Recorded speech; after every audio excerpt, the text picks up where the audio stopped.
Channel. We begin with a live look at Calgary as the city is hosting this year's Conservative Party convention with Pierre Poilievre up for a leadership review. Now, this will be the biggest test of his leadership yet, a vote on whether he should stay on. The Conservative Party leader will take the stage soon in front of thousands of delegates. CTV's Jordan Canigan reports from Calgary.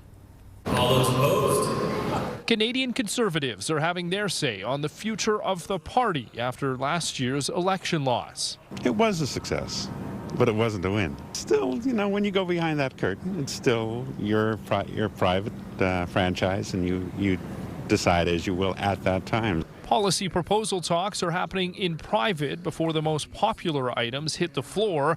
Friday, a day of voting, set to be capped off by the most important vote of all, whether Pierre Poilievre is still the right person to lead. And people are going to be watching for the possibility that some people who are dissatisfied with his leadership either leave the party, some of his caucus maybe just sit as independents in the House of Commons, or perhaps even cross the floor. Before the vote, the Conservative leader will take the stage and make his pitch to stay on, while also talking about key issues for the party. Affordable food, groceries, rent, but also making sure that there's real action, not just words, on issues that maintain Canada's sovereignty, like when is the shovel going to get in the ground on pipelines? Those frustrations leading to growing separatist sentiment in Alberta. Some Conservative delegates want to hear the party leader address the issue head on. I would love for Mr. Poilievre to talk a little bit about the succession and bring down the temperature and focus on ideas rather than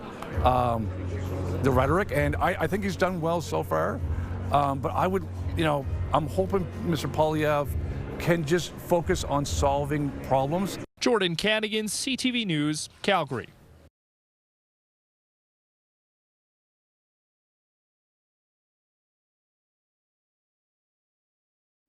This is an urgent appeal from Save the Children.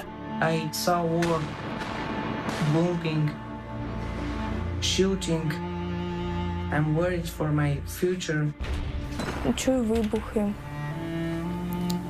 Не знаю, і не ходжу в школу.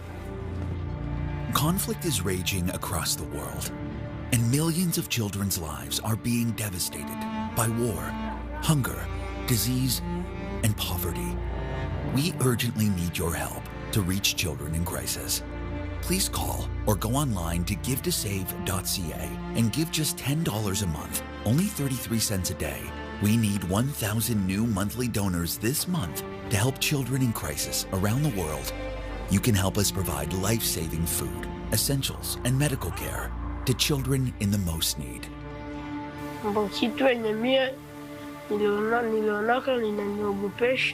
ما نحسن ننام طاول من كتر القصف هيك حياتنا الله يصطبر فيهم بس.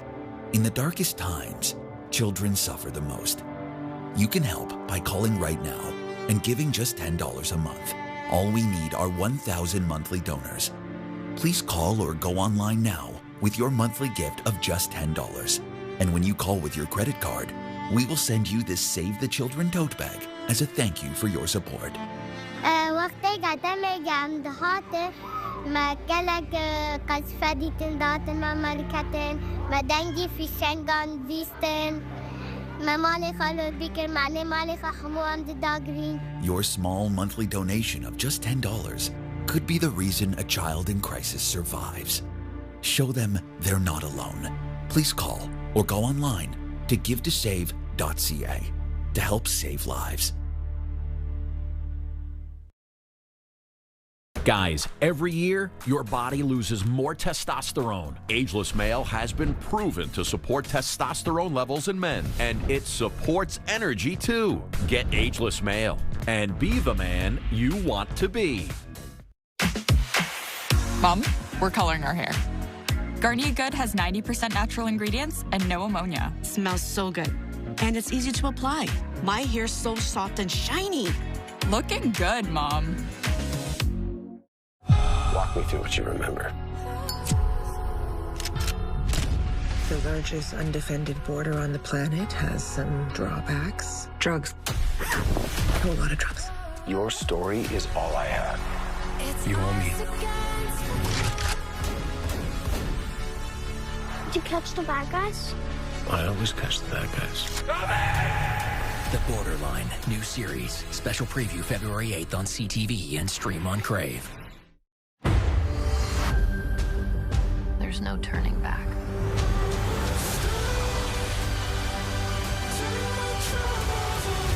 You must decide what you want. And so it begins. How good a night are you? I trained my entire life for this. Cock-a-doodle-doo.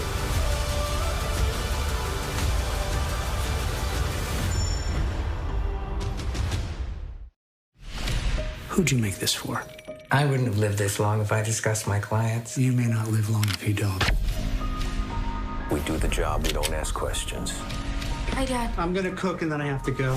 What? My mind, it hasn't been right. I'm confusing time. No one could know. My secret. Memory of a Killer. All new Monday on CTV. Stream next day on Crave. This is the ED. It's not for the faint of heart. Charged. Clear. We all need help from time to time. Even educational miracle. Is this a drill? Westbridge Hospital has shut down all the computer systems. We're about to go analog.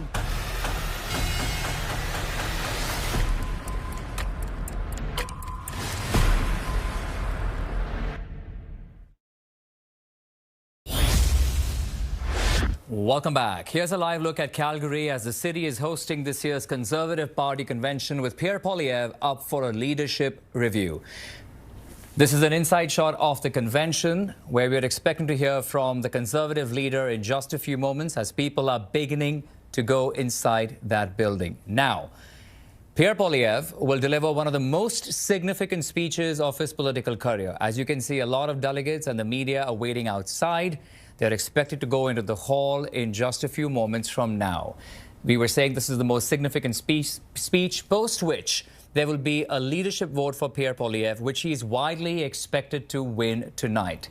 But this moment has come for the Conservatives almost after 2 decades, when a leader has lost the election and he has decided to stay on, and now they have a leadership review.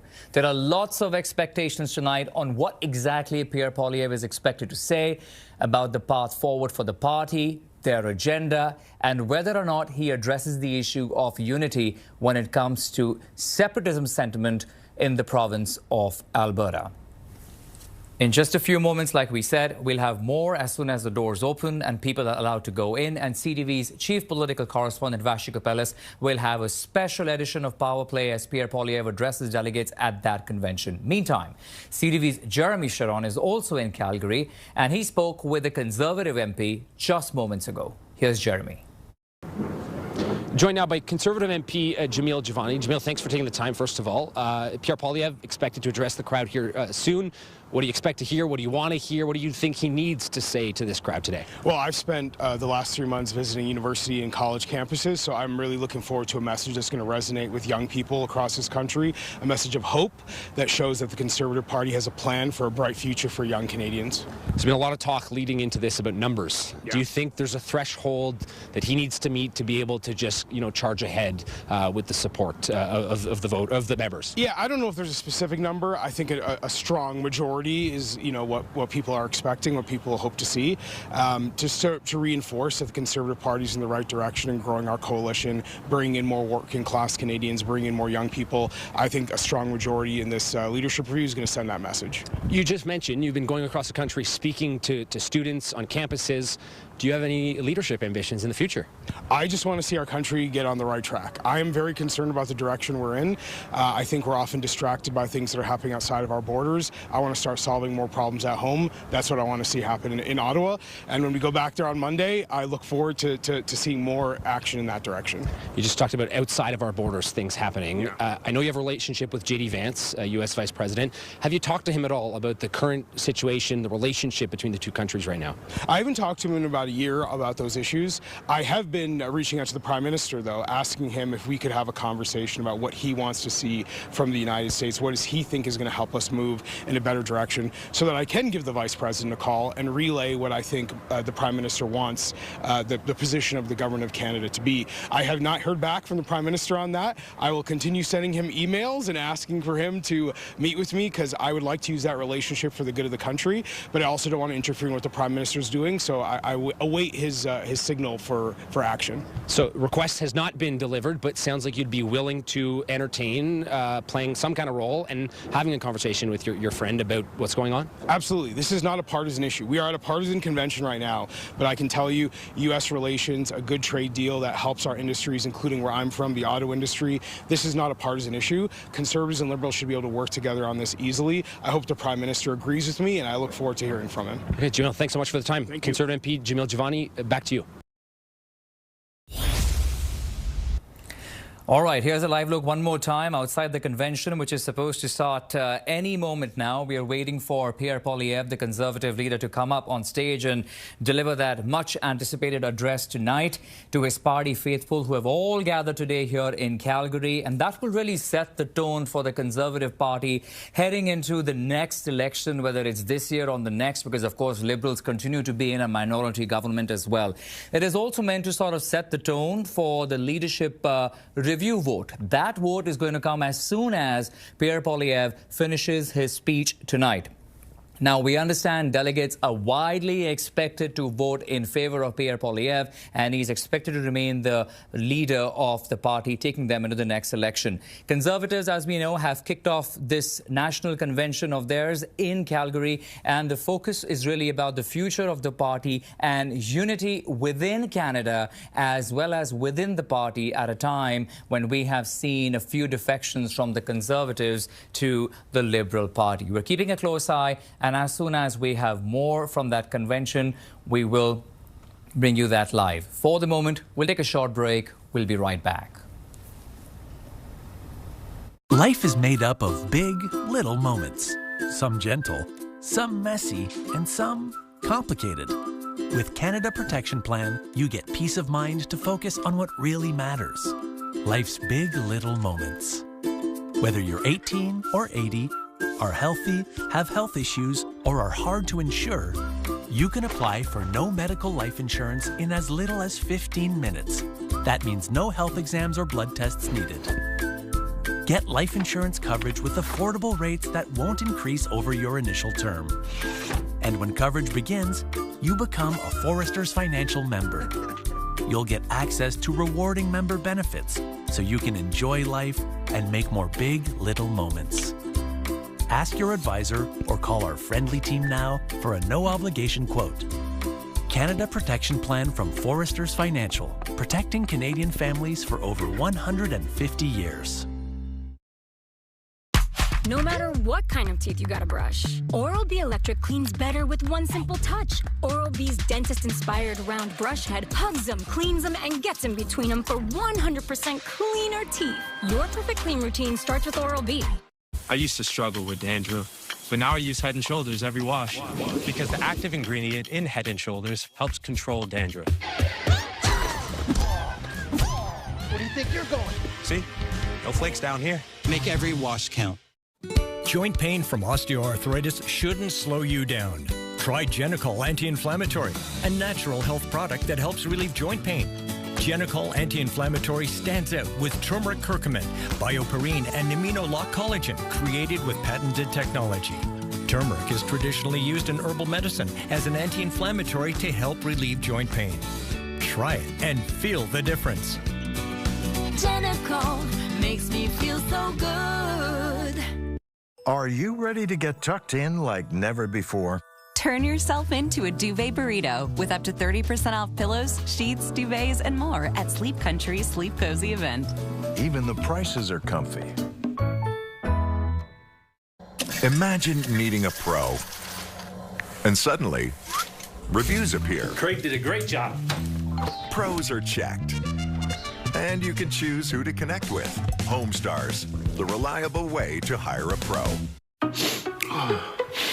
Nasal congestion is tough. Try HydroSense for fast-acting relief at the site of nasal congestion with 100% naturally sourced seawater. HydroSense. Breathe better with our Science of the Sea. When you hear it, you'll know it's Miss Vicky's.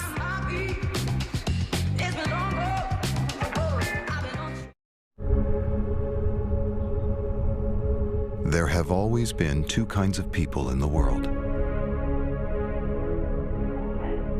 Those who worried about their investments.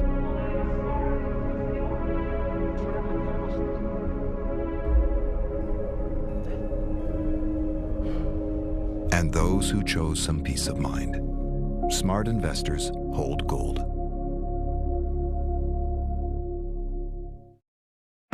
We're not all saving for the same thing because we're not all into the same things.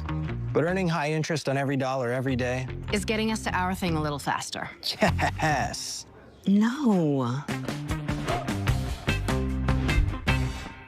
Hey, you. Yes, you. The Brick's rolling out the red carpet, and you're invited. Get VIP access to exclusive 4-day offers. Up to 30% off sofas, sectionals, recliners, dining, and bedroom furniture. Up to 40% off select mattresses. Plus, receive a 5% credit towards sleep accessories. Buy any TV 65 inches or bigger, and get a $50 credit towards a soundbar or wall mount. And buy more, save more. Up to $1,000 off select major appliances. The Brick is saving you more. 1877 Cars for Kids. KARS Cars for Kids. 1877 Cars for Kids. Donate your car today. Donate online at carsforkids.ca. That's cars with a K. Pickup is quick and easy. You will benefit a child and get a maximum tax credit. 1877 Cars for Kids. Donate your car today. 25 years ago, we had an idea. What if the future of driving was electrified? And what if we led the charge towards that future?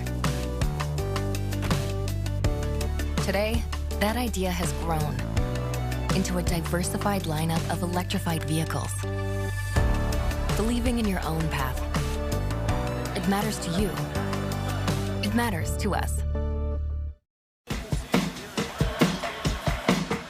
Half protection is not enough. Using just an antivirus online is also not enough. Get better protection from online threats. Get NordVPN now. Still searching for the one? Olay Super Cream with SPF. The power of 5 in 1 super cream. To hydrate, smooth, brighten, firm, and protect. Skin just drinks it in to boost cells for more resilient skin. It's Super Cream. Only Olay. Oh, for pain I can't ignore, I found Salon Pause Roll-On and Cream to be effective. 2 unscented pain fighters start to work on contact, numbing my pain away. Salon Pause, it's good medicine. Swiss Chalet's 2 Can Dine for $19.99 is here. Enjoy 2 quarter chicken dinners with 2 sides, 2 buns, and 2 chalet sauces. That's right, for only $19.99. For 3 weeks only, 2 Can Dine. Hurry in to Swiss Chalet. Wouldn't life be great if you didn't have to wait to upsize for your dream retirement? Invest with Fidelity, and reaching your goals may just take less time than you think. He's got the ball with the game on the line. He's at the 30, and he tripped! You see that? That's me. I'm a random. She's definitely off her pace today. I'm the twist, the chaos, The 3 is up. the big script flipper. I make sure anything that could happen will happen. Oh, and he's taken his eye off the ball. So before you bet more than you can afford to lose, remember, random is always in play. Welcome back to CTV News Channel. We'll show you a live look at the Conservative convention that's taking place in Calgary tonight. At the moment, we understand that delegates and media people are held outside the room. The main room has not opened just as yet. In a few moments, that room should open. And of course, the delegates as well as the media will be inside. And everybody is waiting for Conservative leader Pierre Poilievre to come out on the stage and give his speech tonight. This will be one of his most significant speeches tonight of his political career, because after that speech, his leadership will be put to a vote today. Now, we understand, as we've been speaking to so many Conservatives all of the last few days, he is expected to win with a very good wide margin tonight, the magic number being above about 80% or so. There are over 2,000 delegates there, and as you can see, this is a live shot we are bringing to you. The doors have just opened right now, and the delegates as well as the media are now walking inside that hall where Pierre Poilieve is expected to give that much anticipated speech tonight. The number is roughly about 2,000, 2,500 delegates. It could be a little more. We'll, of course, try and confirm that number for you tonight. But as we were saying, this is a very crucial vote for Pierre Poilieve, and this will sort of set the tone on where Pierre Poilieve wants to take the Conservative Party forward after they lost the last general election. Pierre Poilieve himself lost his riding, of course, and came back with the riding in Alberta a few months later.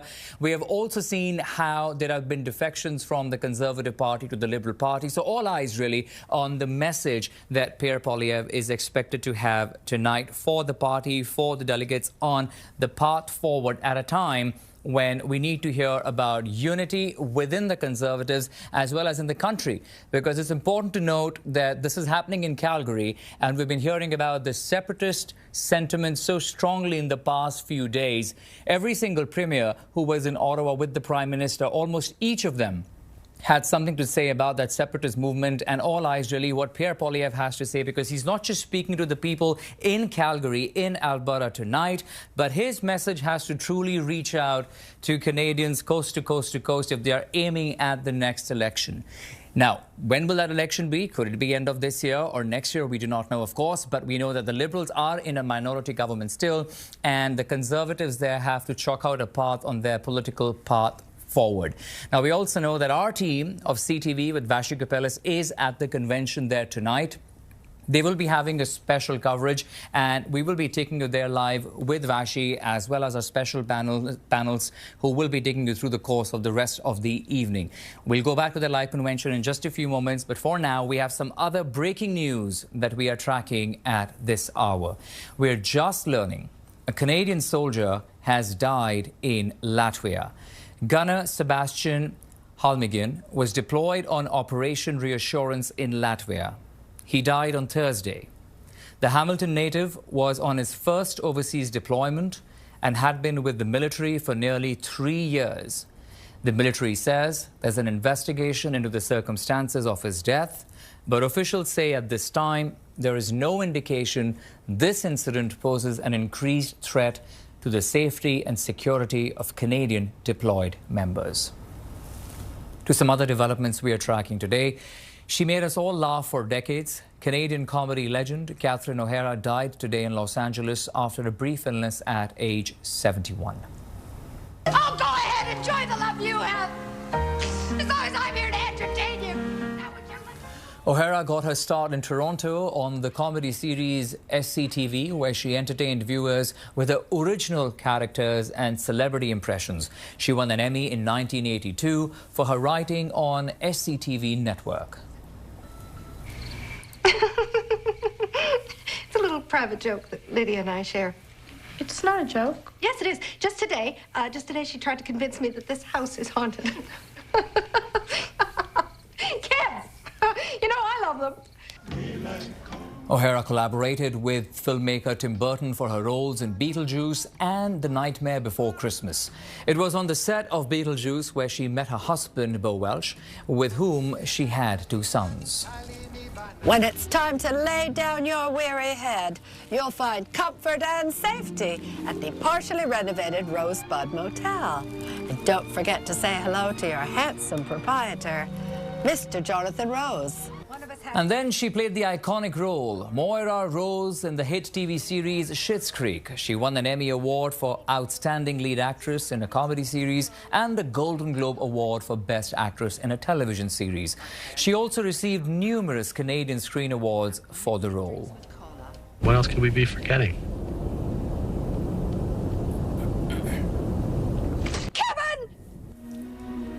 But O'Hara might be best known as Kate McAllister, the mum to Macaulay Culkin's Kevin in the 1990s hit Home Alone, now a Christmas classic. And on Instagram, Home Alone co-star Macaulay Culkin says, "I thought we had time. I wanted more. I wanted to sit in a chair next to you. I heard you, but I had so much more to say. I love you. I'll see you later."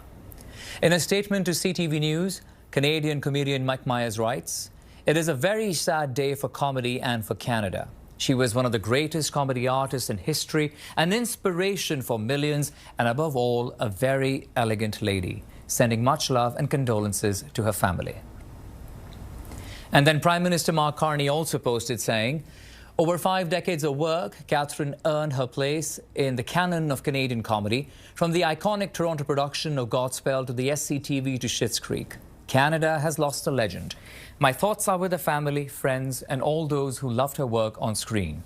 She will be dearly missed."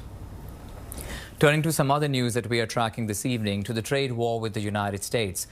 Bombardier shares took a nosedive today following the latest tariff threat from U.S. President Donald Trump. Trump is targeting the Quebec-based company as an apparent response to the certification of an American jet in Canada.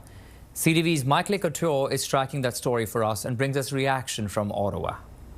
Bombardier's Global 8000 is billed as the world's fastest civil aircraft since the Concorde. But it could be grounded in the U.S. as President Donald Trump targets the Quebec company as apparent retribution over the certification of an American jet in Canada. On Truth Social, Trump wrote the U.S. was decertifying their Bombardier Global Expresses and all aircraft made in Canada until such time as Gulfstream, a great American company, is fully certified. Gulfstream is a direct competitor of Bombardier, and industry experts point out there are reasons Canada has been holding off. The U.S. has certified the Gulfstream 700 and the 800 with exemptions to look at that aircraft not being certified for very cold weather operations because of fuel line problems. In response to the threat of decertifying Canadian aircraft, Bombardier said in a statement, thousands of private and civilian jets built in Canada fly in the U.S. every day. We hope this is quickly resolved to avoid a significant impact to air traffic and the flying public. But it remains unclear if the U.S. president even has the authority to decertify aircraft. The only way that the type certificate can be revoked is if there is a safety issue with the aircraft. Now, this is just the latest salvo in the ongoing trade war, which has seen Trump ramp up his rhetoric against Canada following the Prime Minister's visit to China. You can't look at China as the answer. In a statement about the threat, Minister Steve McKinnon said Transport Canada officials are in communication with their U.S. counterparts, and the Canadian government is actively working on this situation. Michael Couture, CTV News, Ottawa. And the impact of Donald Trump's trade war hitting another major industry in our country. For the final time this morning, night shift workers at Oshawa's General Motors left the plant. The third shift has been eliminated as of today, but the fallout from the move could continue for some time. CTV's Queen's Park Bureau Chief Siobhan Morris has more. In the dark of early morning, the night shift at Oshawa's General Motors plant heads home for the last time.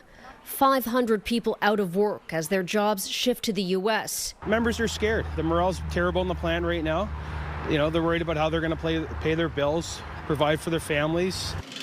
Unifor says with the elimination of the third shift, another 500 related jobs have been slashed. We have a plan. The Premier promised yesterday we're going to make sure that they have opportunities in the defense sector, life science sector. People don't want to be retrained. They want to make good money in the auto industry right now. Speaking with other workers in London, Ontario's NDP leader calls the loss of the third shift in Oshawa devastating and frustrating too. Some of this, we've seen this coming, and I'm concerned that the government has not acted with the urgency that it requires. Calling for a different approach to keep auto workers on the assembly line. But we can't expect manufacturers to produce in this country when we have a completely uncompetitive environment. From Oshawa, a plea to find a path forward with a neighbor. We need a trade deal with the United States of America, not China, not Korea. Not encouraged by the possibility of foreign-owned automakers opening plants in Ontario. It's not thousands of people. They come in crates, they come in boxes, and people just plug things in. A new auto strategy is coming in a matter of weeks. The Premier says it must include backing off the EV mandate that so far has only been paused. Siobhan Morris, CTV News. And it was a bad day on the markets as major stock indexes in both Canada and the United States ended the day in the red. The drop coming in part over fears that the Federal Reserve will lose its independence after U.S. President Donald Trump said he's chosen Kevin Walsh to replace Jerome Powell as Fed chair. Take a look at this. The TSX tumbled almost 1,100 points, down more than 3%. The Dow Jones was down 179 points. The S&P 500 fell 29 points. And the Nasdaq dropped 223. The U.S. Department of Justice released millions of documents from its files on convicted sex offender Jeffrey Epstein today. The move comes after months of public and potential pressure.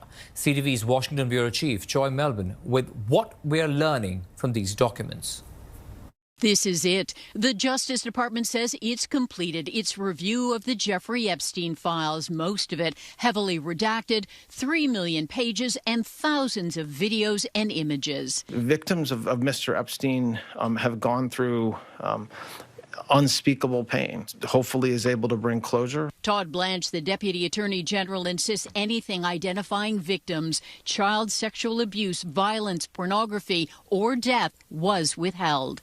The faces of victims blurred. Other than Ghislaine Maxwell, Epstein's convicted accomplice, her never-before-seen mugshot in a prison orange outfit. Maxwell's home address listed on Epstein's infamous island where abuse took place, and Maxwell's U.S. naturalization certificate. Earlier unsealings identified several high-profile figures like Bill Clinton, the former Prince Andrew, and celebrities. But that doesn't imply criminal conduct. Blanche bristled when asked if the president, who had a friendship with Epstein, was being protected. We did not protect President Trump. We didn't protect or not protect anybody. I mean, I think that there's a hunger or a thirst for information that I do not think will be satisfied by the review of these documents. And frustration from some of the survivors pushing for evidence and criminal prosecutions. You know what? Give me a break. You're not going to gaslight me into believing that this administration has prioritized the survivors or have cared about the survivors. Also in the files, the Canadian consulate rejected Jeffrey Epstein's request for temporary residence to attend a TED conference in Vancouver in 2018. He was denied because he'd been convicted of sex trafficking minors. Joy Melbourne, CTV News, Washington. All right, let's take you now to Calgary, where CTV's chief political correspondent Vassy Kapelos is standing by. Vassy, over to you.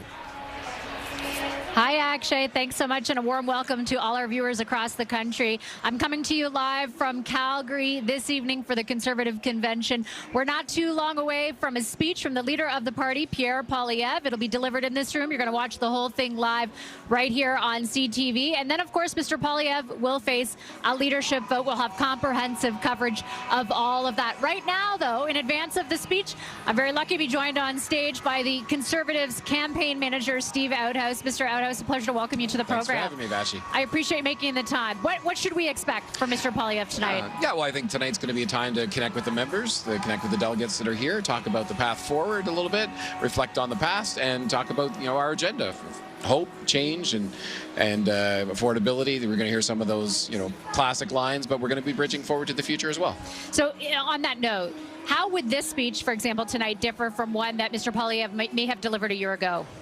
Well, I mean, obviously we have the election behind us. A year ago it was a different time and there was a different lay of the land at that point in time. So Mr. Poilievre tonight is seeking strong mandate from the members and the delegates that are here, so we can just move ahead, move forward, and start focusing on the election whenever it may be next. I have a question for you about that. But as far as the sort of audience for the speech, I mentioned obviously all the networks are going to be carrying it tonight. Obviously, he's also facing a vote right after that speech. How much of this is geared toward the people in the room versus, you know, everybody who might be tuning in across the country? Yeah, I think it's a little bit of a both and, really, because, I mean, we know people are going to be parsing the speech, looking at it, and kind of taking from it whatever they wish.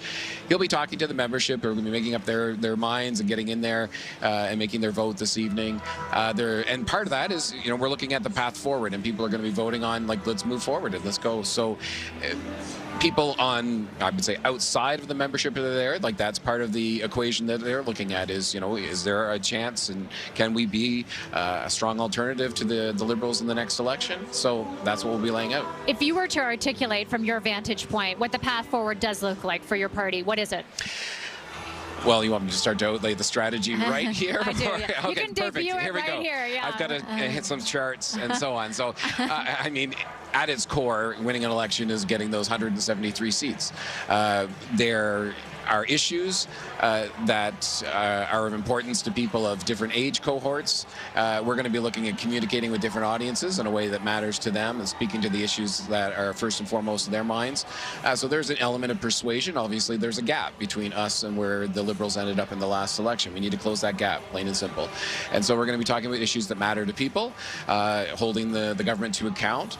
But there is that, you know, the air war, the ground game, and all those elements that are there of, you know, at its core, identifying the people who are on board with our message, changing the message and evolving the message to reach out to more people and bring them into our coalition, and then making the pitch for the vote. I don't think there's any Canadian out there who doesn't think Mr. Poilievre is a very good opposition leader. I think there'd be very little debate on that.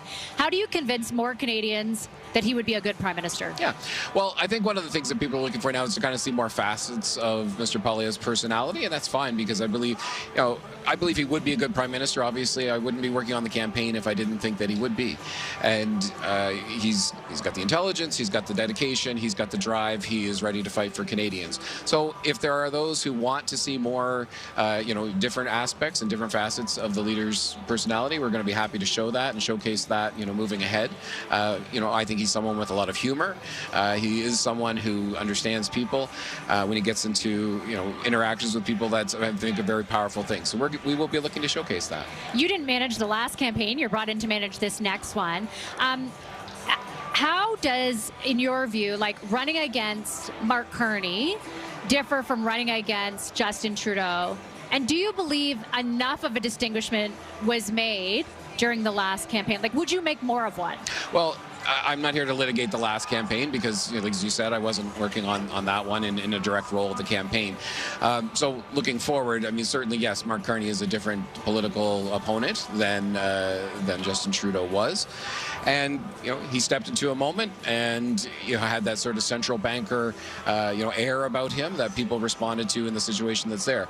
So we have the challenge. People are very happy to, you know, jump on the challenges we have where perhaps he fits into that, you know, more banker air. And we, you know, people make their judgments on that for us. But the cost of living issues that are still so important, I think Mr. Carney and his government now have been in power 11 years. Months. Well, I guess we can debate that. So sorry. They're both together. They're both together. Yes, the new government. And I do think, I mean, if we're getting into timing in that, I think that's one of the reasons it would be appealing for Mr. Carney to call the election sooner rather than later, is because there has not been a lot accomplished in the last 11 months, and I think that he would like to go back out there and try to use that trump card, as it were, to try to, you know, get his next mandate. And you know, to be fair, and I do take the point on that, you know, it's maybe not the only reason he'd want to go. The other one is because of his own personal popularity, particularly relative to Mr. Poilievre's. Not the party necessarily, who remain in most public opinion polls within the margin of error, the two parties, but his own personal popularity. How do you account for that? Yeah, well, look, the leader, you know, our leader Poilievre, you know, complimented Mr. Carney on his speech in Davos recently. So yeah, there's been a little bump there, but can he sustain that, and where do we go from here? And that's the thing, is that, you know, in politics, a week is a lifetime, and we're just going to continue to get out there and talk about the issues that matter to Canadians. And so, you know, sorry, I think I've lost track of where you're going. It's okay. I'm going to ask a more pointed follow-up. You do it. Do you anticipate that there will be an election this year, and when do you think it will be? So I believe so. I don't think it's necessary. I mean, the Prime Minister has his mandate that he's just, you know, got less than a year ago, as you pointed out. And we have pledged our cooperation in the House to move things forward, to move from rhetoric to results, as the leader has said. But I think with all the things that you've laid out and the appeal of that and the sheer politics behind it, I think it'll be very difficult for the Prime Minister and his advisors to pass up that occasion. So we just need to be ready. Do you think it might happen before the summer? I think it's totally possible. Okay, Mr. Outhouse, I'll leave it there. Appreciate your time very much. Appreciate Thank you. Steve Outhouse is the Conservatives campaign manager. If you're just joining us now, welcome to special coverage of the Conservative Convention from Calgary. Pierre Poilievre, the leader of the party tonight, will address on that stage behind me delegates who are filling up the room currently, and then they will go and vote on his leadership. My colleague Jeremy Charron has been and is working the room, I believe, might even have a guest with him. Can I bring Jeremy in right now? Over to you, Jeremy. Hey, Vassy. Yeah, joined now by Ben Woodfinden, a former communications director to Pierre Poilievre. Ben, you've been part of things like this in the past. Your former boss about to take the stage. What do you expect to hear from him tonight? Is there anything you're looking for? Is there a tone he should be trying to achieve? Look, I think this is a big speech. This is going to be a national primetime speech almost, right? He's going to get a lot of people watching it, not just in this room, but outside of this room. So, look, I think he's going to do a couple things. One, right after this, he's got his leadership vote. So he's firing up this crowd, making sure he gets a good number, but also it's going to be televised, it'll be prime time. You guys are probably carrying it, so he's speaking to the whole country, right? And so I think he's got to give the audience in this room something, but I also think he's speaking to a broader audience. So I think you're going to see what I want to see from him, and what I'm expecting to see from him. I want to see Prime Minister Pierre Poilievre. I want to see a Prime Minister in waiting. I want to see a guy that understands the issues that Canadians are facing, but also want to see a guy that's ready to take that spot. And I think he is, and then someone that's ready to take that job. How much of a challenge could it be for him to strike the right balance, to your point, speaking to the crowd that people here, many of whom we know, we've been speaking with delegates, but also be more prime ministerial, try and speak to Canadians who may be undecided, and he may be able to get to vote for him in the next election? Well, look, I think the issues that you're looking around, this is a very young room. It's the youngest convention I've ever been to. The issues facing a lot of the people in this room right now, housing costs, crime, inflation, the cost of groceries, they're issues that people in this room care about, and they're also issues that the wider population, a good chunk of our population cares about, right? So I don't think he has to give two different speeches. I think he has to give a speech that will speak to people in this room, but also think the issues he will be speaking to for a good chunk of the speech will be things that normal Canadians will care about as well. How big is this speech for him? There's been a lot of talk leading up to this about numbers. We know that in 2005, Mr. Harper got 84% support. Is there a threshold you think he needs to meet it? How significant is this moment for your former boss? It's a big, I don't know about a number. I think he wants to come out of this, that everyone knows he's in charge. He's leading the party into the next election. So they want something comfortable. I don't know what the magic number is exactly. I think this is a big speech. It's going to be a national speech. I think this is a little opportunity to kind of reintroduce himself to Canadians. You know, people probably know there's a lot going on in the world these days, so it's hard to break through, especially for an opposition leader. It's hard to break through sometimes, but he gets kind of good clean run here to get some media, and I think this is a good opportunity to speak again, not just to the people in this room, but to the audience, to a national audience more broadly. Thanks for taking the time, Ben. We appreciate it. Ben Woodfinden, former communications director to Pierre Poilievre. Vassy, back to you. All right, Jeremy, thank you so much. That's our Jeremy Charron on the ground here at the Conservative Convention. We are standing by to take you live when Pierre Poilievre takes the stage to address delegates here for, we're told, about 30 minutes. There'll be some introductions for members of Parliament, as well as his wife will take the stage at some point as well. And then later on in the evening, he will face that leadership vote. I'm going to take a quick commercial break, but we've got a whole lot more special coverage right here on CTV News Channel. Back in just a moment.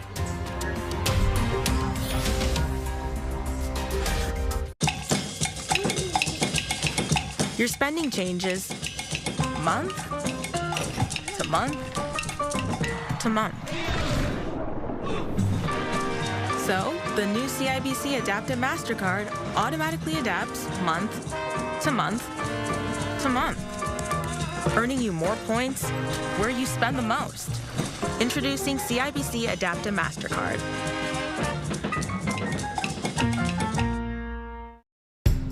We can walk this road till our days grow old. In this life we've built together, and we just begun. The best is still yet to come. Better health is a lifelong journey. Choose the right healthcare partner. MedCan.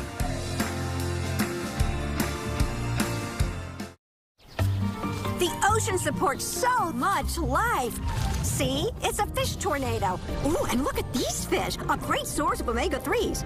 Just like NutriSea Omega-3. Tested for high quality. Inspired by the power of nature. When I was about 15 weeks pregnant with my first son, I was in a car accident where I hit a fridge driving on the 401. That really jolted me to say, okay, you know what, I'm having this baby. We need a plan to be in place. I felt really relieved to have it checked off my list and know my kids are going to be taken care of. And if something happens to me, everyone knows what I would like to happen. I'm Janine, and I'm a Willful customer. Willful makes it easy to create a legal will online from the comfort of home without the cost or hassle of visiting a lawyer. Visit willful.co to start your will today. My freshness? Proof that my secret aluminum-free deodorant showed up, even when my alarm didn't. It has powerful ingredients that fight odor-causing bacteria for all-day protection. Smell check? I'm good. Secret. In Orlando, some of the best memories are made in the moments in between. And that's what makes Orlando unbelievably real. Bright ideas, Mom's got it. Ruining a great song, Mom's got it. Energy to keep up even when she doesn't have time to eat right, Mom's got Ensure Protein Max 30 gram. Guilty of irritating your sensitive skin? Switch to Garnier Micellar Water.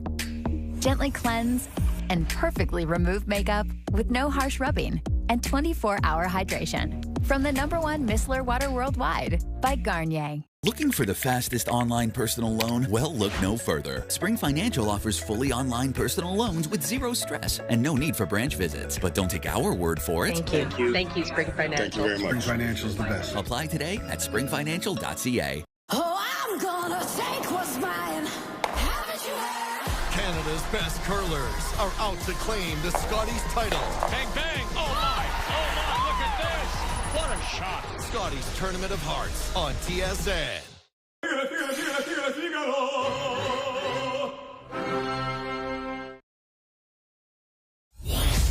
To fix our country with concrete results. Welcome back to special coverage of the Conservative Convention live from Calgary. You can see a beautiful shot of part of at least the Calgary skyline and the convention center here. A live look inside now where delegates are filling up the room. Not too long from now, maybe about half an hour or so, we do anticipate we'll hear from the leader of the party himself, Pierre Poilievre, who will deliver about a 30-minute address to delegates and then face, of course, a big leadership vote. We've got a ton of coverage for you both before the speech and after the speech. Right now, we are joined live here on set by Talib Noor Mohammed, a Liberal MP from Vancouver Granville. So tell me, why is a Liberal in the room for the Conservative leader's speech, Mr. Noor Mohammed? Well, I mean, I think it's important. It's tradition, right, where we go to each other's conventions and get a sense of the room and, most importantly, be able to spend time with you and share our thoughts. So what are your thoughts? Let me ask you in particular, do you think Mr. Poilievre will have any trouble with the leadership vote? Absolutely not. I think he will do just fine in the leadership vote. I think that the base of the party is sort of where Mr. Poilievre appears to be, and I'm not sure that that base reflects where Canadians are. The number of people that have privately said, and including Conservative MPs that have privately said, that the Prime Minister is doing a great job, that Canadians are looking for someone to unite people, that the divisive politics just aren't landing, is far more than I think people think. And yet I do think that he'll capture the vote, and I think that's going to cause a lot of people to wonder whether this party is the right party for them. Do you think, though, you're sort of minimizing the portion of Canada that would support the message that he delivers tonight? In actuality, it's a similar message to the one we heard during the election. It's only about 400,000, just over 400,000 votes that divides your party from his. He also got more than 8 million votes. Like, those Canadians seem to support that message. Well, I think if you look at what most Canadians want right now is they want strong leadership. They want someone that they can trust. They're looking for a leader that can bring people together. I think that's clear. If you look at the Prime Minister's personal popularity, you look at the trust that people have in him, that tells you something about what Canadians are looking for right now. Why isn't your party then? You're absolutely right about the Prime Minister's personal numbers, but your party's numbers don't reflect that. And all but there's one Leger poll that has a sizable lead, but every other one, including my next guest, the wonderful Nick Nanos, has, I think it's a 4-point spread, which is not that big. So, I mean, when you're talking to Nick, I would look at the regionals. I would look at the impact, the positive impact the Prime Minister is having in British Columbia, in other parts of the country. And this, at the end of the day, the type of system that we have, 3 or 4 points, 5 points is one thing. But if you look at where people are at and you look at the confidence they have in the Prime Minister and what that's going to mean at the ballot box, I think there's going to be a lot of people that at the end of the day ask themselves, who would they want as Prime Minister? Which is why, if you listen to folks here, I don't think there's a lot of appetite for an election. Do the Liberals hope Mr. Poilievre stays? Do you think there's going to be, I know everyone keeps speculating floor crossers. Are there going to be more? Do you think that sort of engenders the possibility of that? I think there are going to be Conservative members of Parliament if Pierre Poilievre gets over 80%, who are going to wonder whether this is the party for them. Absolutely. And look, I think for us, Mr. Poilievre reflects where Canadians aren't. Maybe there was a large group of Canadians that were there during the last election, but certainly Mr. Carney the Prime Minister showed a message to Canadians that has resonated. And I think Mr. Poilievre is still fighting the last election. We're looking at the future. We're looking at building what Canadians are where Canadians are and where they want to go. And so I think that, yes, absolutely, fighting election against Mr. Poilievre, whomever it is, our message and our Prime Minister is where Canadians are going to land. Are you sure? And I ask seriously because I would say since the election in particular, whenever I speak to Liberal MPs or people in and around the sort of the architecture of the party, they're pretty dismissive of Mr. Poilievre, much more than they would have been a year ago. Do you think you're underestimating him? I mean, there was a point not too long ago when he led your party by 27 points. I don't underestimate Mr. Poilievre at all. In many of these close ridings, absolutely, they're working hard, and that's part of the job of the Leader of the Opposition. But I have ultimate confidence in Canadians, and Canadians are at their core moderate, reasonable people that don't want divisive politics. And I don't think that they see a uniter. They see somebody that brings people together in Mr. Poilievre, and I think they do see that in the Prime Minister. The people in this room think that he is. Well, I mean, these are conservative partisans, right? That's some of them. I mean, privately, a lot of them are saying to me, I'm not sure if you've heard this, but privately they're saying to us that they're here because they're conservatives. They're not here because they support Mr. Poilievre. Okay, I'll leave it on that note. Mr. Mohammed, pleasure to see you. Thank you. Good to see you. Appreciate you making the time. Talib Nur Mohammed is a Liberal MP from the riding of Vancouver-Granville, here, as is the custom for political party conventions, with other political parties coming to observe what happens. And what is set to happen is, of course, an address from the leader of the party, Pierre Poilievre, to the delegates who have assembled here. The room is pretty packed. As I take a look at the screen there, the room just behind me, to get some more perspective on sort of where Mr. Poilievre sits with Canadians and his vision sits with Canadians. We are joined, as promised, live by Nick Nanos, the Chief Data Scientist and founder of Nanos Research. Hey, Nick, good to see you as always. Hey, Vassy. Okay, let's get the lay of the land. You heard Mr. Nur Mohammed talking about the Prime Minister versus Pierre Poilievre. What can you tell us about where things are at there and the parties? Well, the thing is when we ask Canadians who they would prefer as Prime Minister, Mark Carney has a 28 percentage point advantage over Pierre Poilievre. It's like 53-25. So, the fact of the matter is that, Mark Carney is very strong when it comes on leadership. And, the thing is for Pierre Poilievre, he's trailing his party. Because think of it this way, Vassy, when we look at the ballot numbers, there's only a 4 percentage point difference between the Liberals and the Conservatives. But when you look at the comparison with the leadership, Poilievre is trailing his party and Carney is leading his party. So it speaks to the dynamic.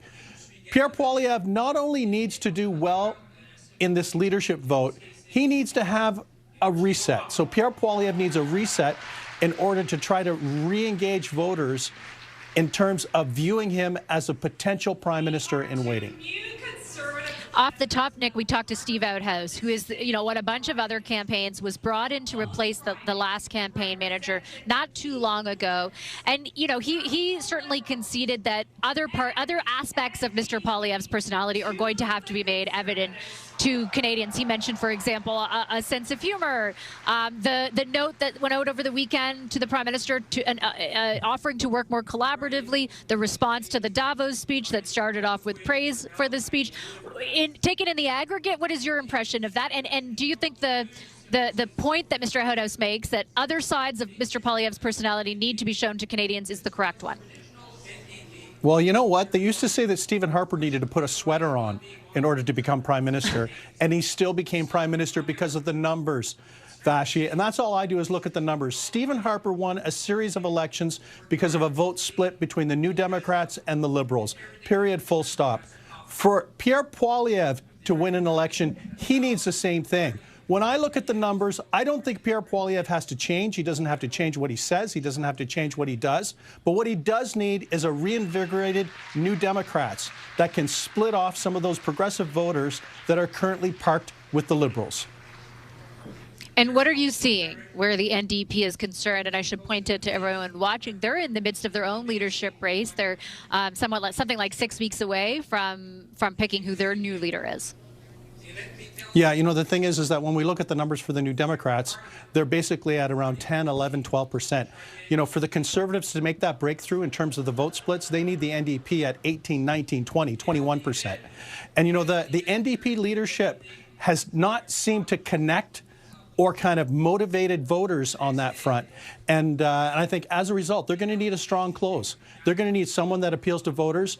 Also, they're going to need people that kind of connect and are interested in progressive issues like the environment and stuff like that. Because what we have right now under Mark Carney is a Liberal leader that talks like a Conservative, he looks like a Conservative, and a lot of these big issues, he seems like a Conservative. It's big spending on defense, focused on the economy and jobs. And the thing is that it makes it more difficult for the Conservatives, this particular environment. But it should be ripe territory for the New Democrats, who are looking to appeal and connect to progressive voters. Let me ask you about that challenge for the Conservatives, because I think it blends nicely or bleeds nicely into expectations around the speech tonight. And I posed this question to a number of our Conservative guests. The policies that the government have adopted in numerous instances differ greatly from what you would have maybe anticipated under former Prime Minister Justin Trudeau, right? As you point out, lots of punditry out there about how they're more conservative in nature, really, and they're similar in a lot of cases to what the Conservatives are and have been proposing. What is the fertile ground for Pierre Poilievre to mine in a speech tonight that does offer a contrast between the Conservatives himself and the Prime Minister Carney and the Liberals? I think the strength for the Conservatives and Pierre Poilievre is a focus on meat and potatoes issues like the cost of groceries, the cost of housing, the rising cost of living. They staked out that territory in advance of Justin Trudeau, and it's part of the Pierre Poilievre and Conservative brand. It's just one of those things where right now when we look at the numbers, Vassy, they're driven by two things: worry about paying for the bills and worry about Donald Trump. And on the Trump front, Mark Carney has had a significant advantage since the last federal election. He's been able to manage that. So what Pierre Poilievre has to do is to stick to his message on the cost of living, but he needs to show what his vision and approach would be for managing the binational relationship with the United States. He doesn't have to beat Mark Carney on that, but he has to be more competitive. And he hasn't really waded into that space very much. Okay, I'll leave it on that note. Nick, really appreciate the analysis and the insights as always. Thank you. Thanks a lot. Nick Nanos is the Chief Data Scientist and founder of Nanos Research. We're going to continue our coverage here live from Calgary of the Conservatives Convention. We're standing by for the leader of the party, Pierre Poilievre, to address delegates. A quick commercial break. We're back in just a moment. I'm here with Susan, a retired paramedic and a home equity bank customer. Now, as a paramedic, you've spent your life helping others. I'm proud of that. And Home Equity Bank's income solution is something I did for me. So how do you feel now? To be honest, I couldn't be happier. This was just right for my needs. I get to stay in my house, supplement my pension, and do some of the things that I haven't been able to do. Like what? Traveling, renovating the kitchen, building up a baking business. Baking? You have a baking business? If you're 55 or older, you can supplement your income and tax-free cash without having to sell, with no monthly mortgage payments required. Call 1-866-787-2447 or visit chip.ca for your free no-obligation information guide. Now, I'm told you're a pretty incredible baker. Well, let's see what you think. Thought you'd never ask. This is going to be good. Call 1-866-787-2447 or visit chip.ca. Home Equity Bank.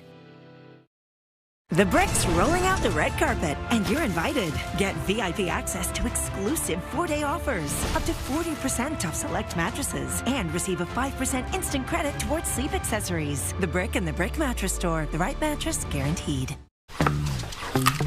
Bleeding gums are a sign of bacterial infection.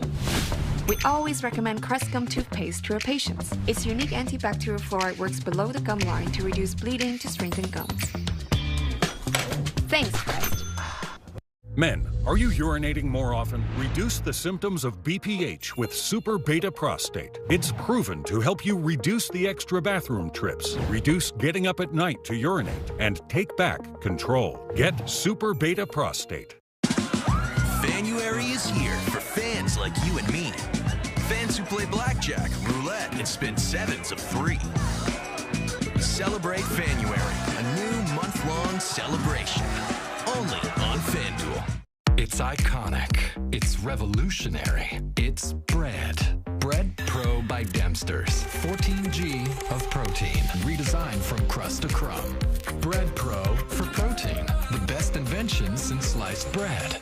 At Wayfair, we bring style to every get-together. They brought wings. You mean these wingback chairs? Dive in, everyone. We brought plenty. We brought the ranch. Woo! Wings and ranch? Now it's a party. Wayfair, every style, every home.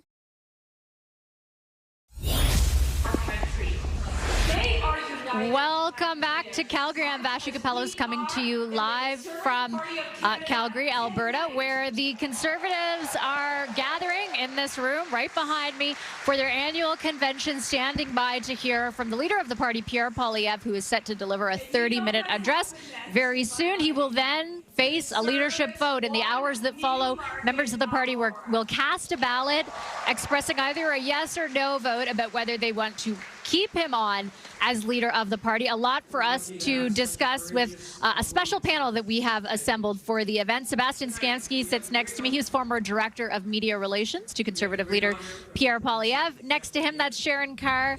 She's a CTV News political analyst and former deputy chief of staff to former finance minister Bill Morneau. And Kim Wright, there next to Sharon, is a longtime NDP strategist and founder and principal of Right Strategies. Hi, everybody. Hello. Good to see you back here. A little bit of a process getting in here. I wanted to start off, actually, we interviewed Steve Outhouse, the campaign director for the Conservative Party, who contends there will be an election before the summer, that he has very little doubt that there will not be, given the circumstances that exist right now. If that is the case, what does that, what sort of does that inform about the stakes tonight for Mr. Poilievre, Sebastian? For sure. Maybe I'll start off to say that Steve Outhouse is great in being prepared for an election. And I'll point out, of course, much to Sharon's disappointment, that the Conservative fundraising numbers were far and away much bigger than the Liberals. So I think if Steve is in that position where we're preparing for an election, I'm content that's our preparedness is there.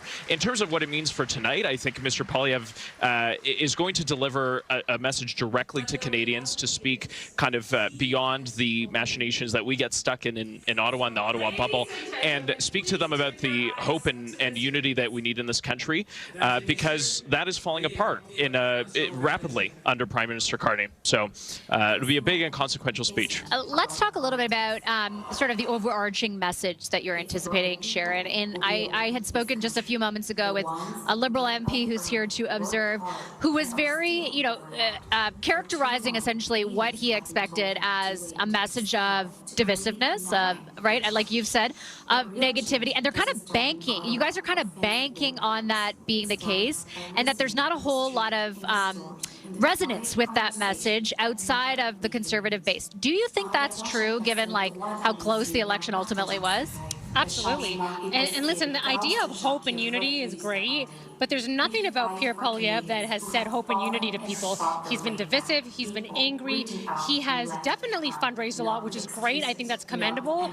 He has been able to bring a new base in, but the base that he has brought in is he's brought them in with fear, divisiveness. So, you know, maybe he'll surprise us, and the speech tonight will be more statesman-like, but he hasn't shown that too much yet, and I think he tends to fall back on what he's used to, which is the anger.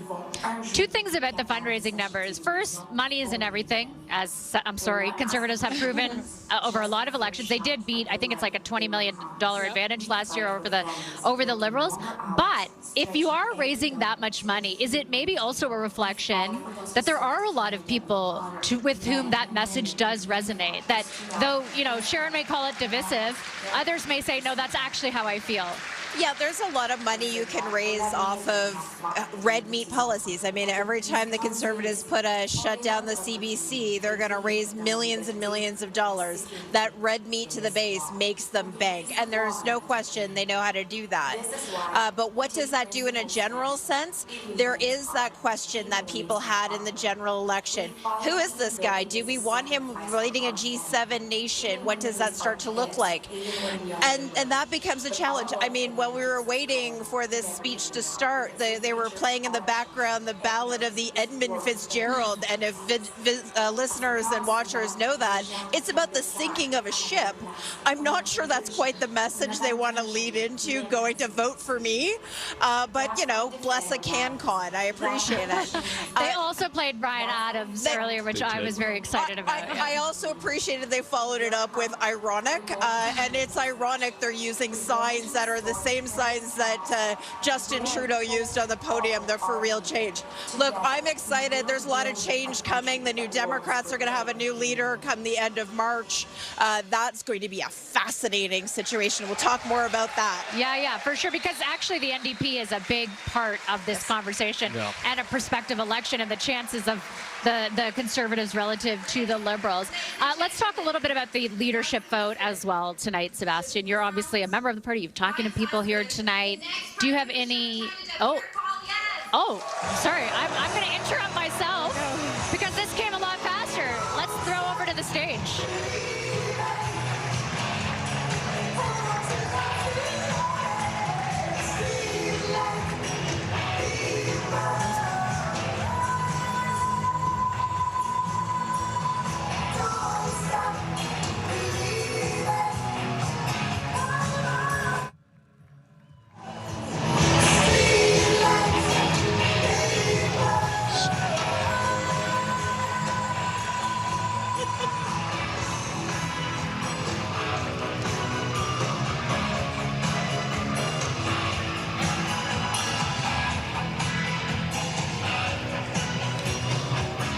Watching Pierre Poilievre here making his way to the stage. He was introduced by his wife there, Anita Poilievre.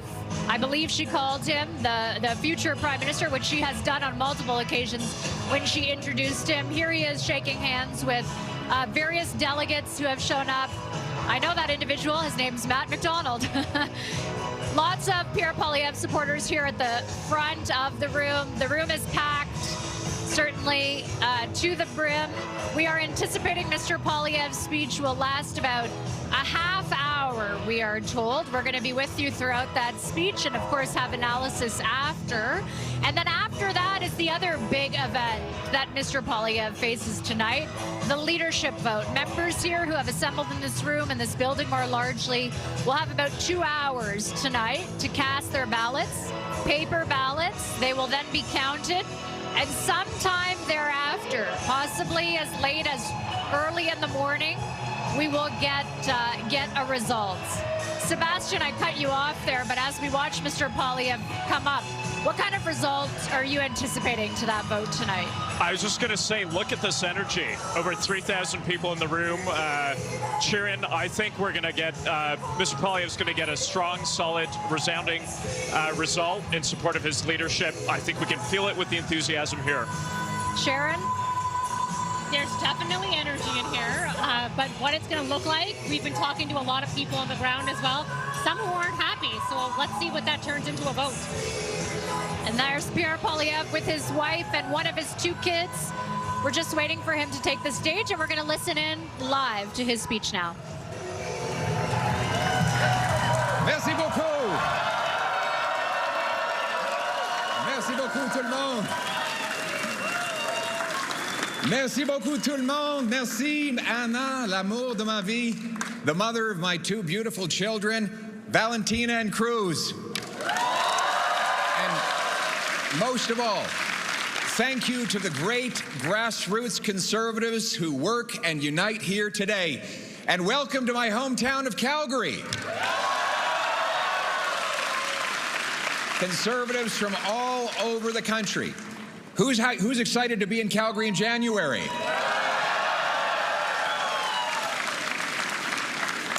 We're tough, we can take it. A little bit of regional advice for our Atlantic friends. Try the steak, not the seafood. For those of you from the Eastern Prairies, sorry to block your view with the mountains. To our friends in Toronto, enjoy your time outside of the center of the universe. I love seeing so many conservatives in one place, but it must freak the Liberals out enough to invoke the Emergencies Act.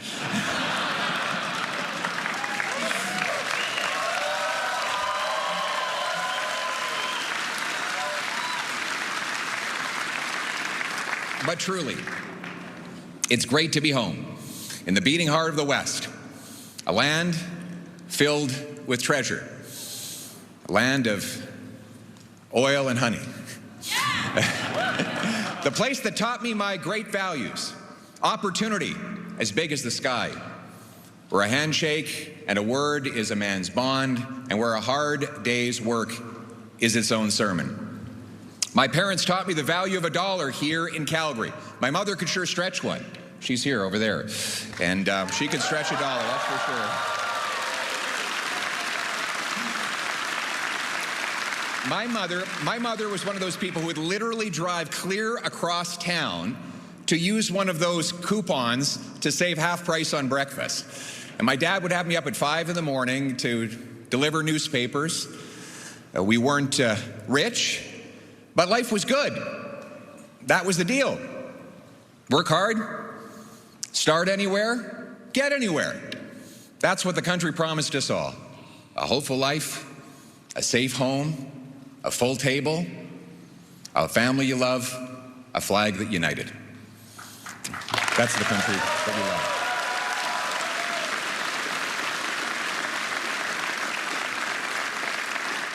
We call it the Canadian Promise, the deal. The professors might call it the social contract. And the people have kept their part of that bargain, working hard, spending less, following the rules. But unfortunately, the government has not kept its part of the bargain. Right now, as we gather, families are struggling to do the math. Young people are wondering if they'll ever have a job or a home. Worried parents are sitting at kitchen tables with empty fridges and empty bank accounts. And seniors worry that their savings might not last as long as their days. This Liberal government doesn't just leave people behind, it prices and shuts out youth from homes, workers from jobs, and families from groceries. Simply put, Canadians cannot afford life under the Liberal government.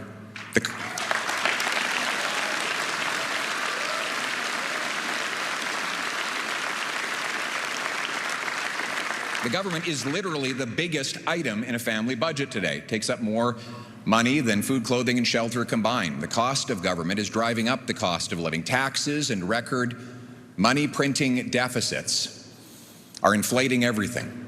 It's no coincidence, therefore, that as the Liberal government doubled the debt, housing costs and food bank lineups doubled at the very same time. Now, they promised that all these deficits were going to lead to investments. You know, it's kind of like the old magicians who said that they could turn lead into gold. But those deficits never became investments. In fact, Canada has had the worst investment and the worst growth in the G7 over the last 10 years. Amazingly, Canadian citizens, this is an incredible fact, Canadian citizens now open more businesses in the United States of America than they do in their home country. That's elbows out.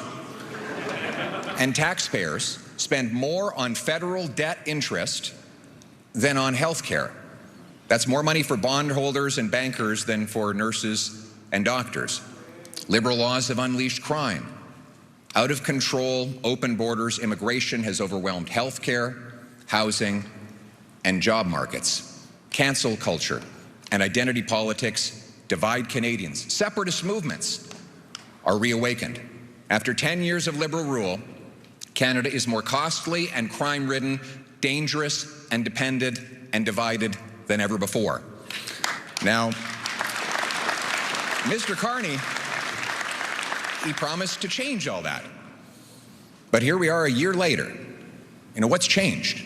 Sure, the words have changed, the style has changed, but what's changed in your life, really? Well, let's go down the list. The illusion, Mr. Carney said he would spend less.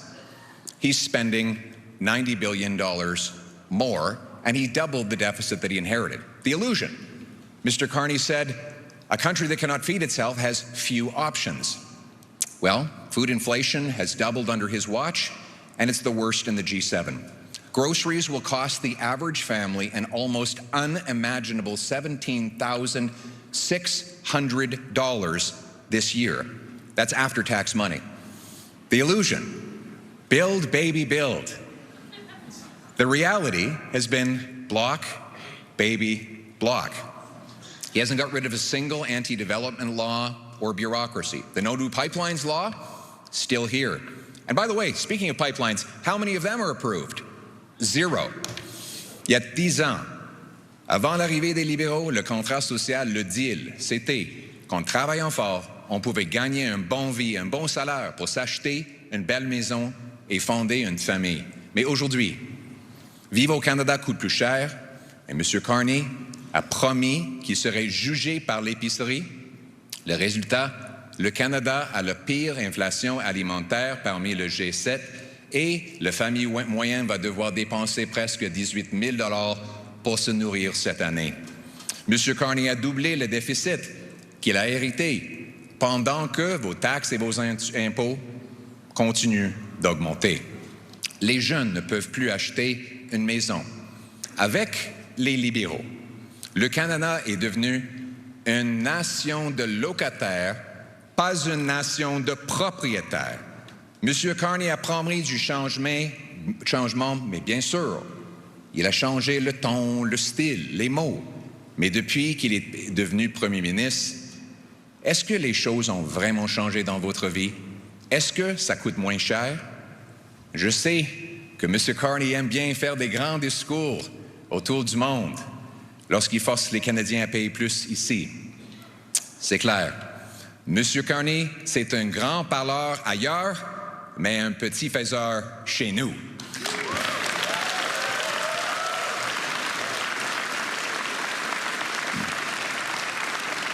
So I got a funny paradox for you. I got a bit of a funny paradox for you. He imposes taxes and red tape on home building, resource development, and businesses. Then he creates new bureaucracies to subsidize home building, resource development, and businesses. He taxes food production, and then he creates new programs for food subsidies. In every case, he blocks and taxes a thing and then subsidizes that same thing. As President Reagan says, if a liberal sees something that moves, he taxes it. If it keeps moving, he regulates it. And when it stops moving, he subsidizes it. But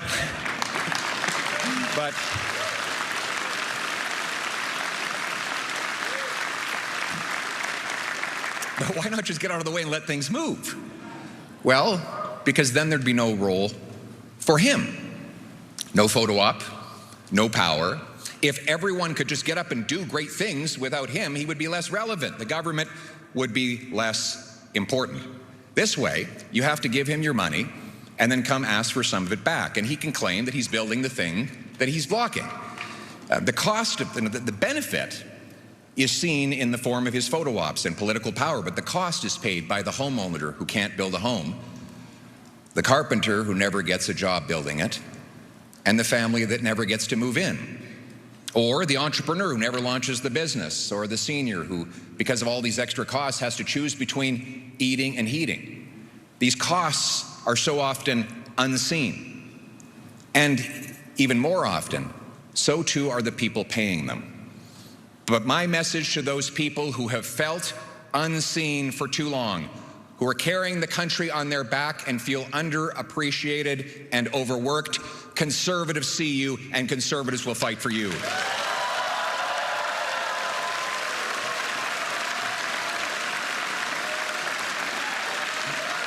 Thank you.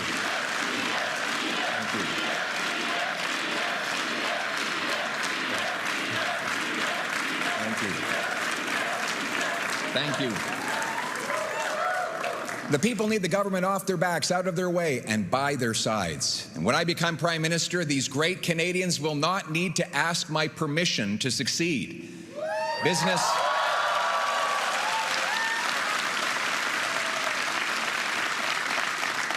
will get ahead by having the best product, not the best lobbyist, by pleasing customers, not pleasing politicians. I love you too. Thank you.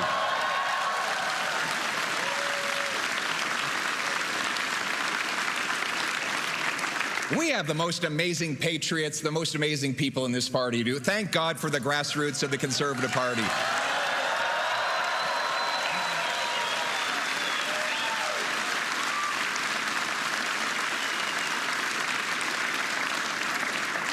And the great people of our country are, as I go around and I meet the people of this country, and I spend half my time doing that and half my time on Parliament Hill, it's become very clear to me that the common people, not the ordinary people, the extraordinary people, they have all the wisdom and the virtue to make their own decisions and run their own lives. They don't need to be bossed around by government.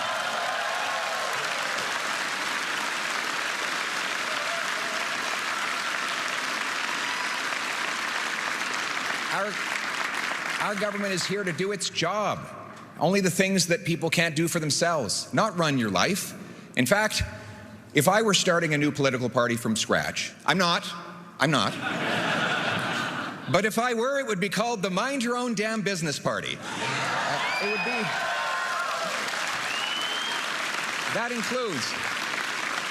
That includes respecting the constitutional jurisdiction of our provinces and getting the federal government to butt out of the affairs of Albertans and Quebecers and other Canadians, to make room, to have a smaller government that makes room for the dignity of work and the soft, strong bonds of family. It was by fighting for these principles. Thank you.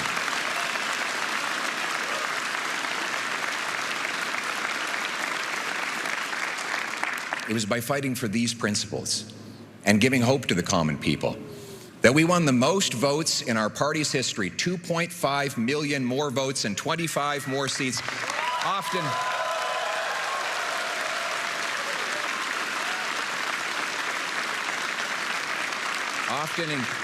we won these votes in places that had never voted Conservative before. And now it is clear, Conservatives are the party of workers, including union workers, small business owners, and young people.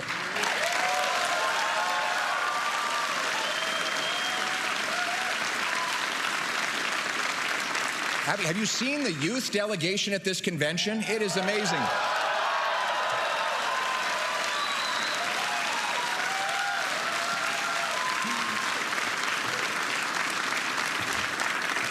In the past, when I was growing up, we would go to a Conservative convention and you'd look out at the crowd and it would be the Great White North, white hair everywhere. And we love the people with white hair, the wisdom that they share with all of us, but we also need a party that's infused with young people. And on that front, we are the youngest party and the oldest party. In fact, Elections Canada holds a mock vote in the high schools on Election Day, and this year, Conservatives won. We came in first.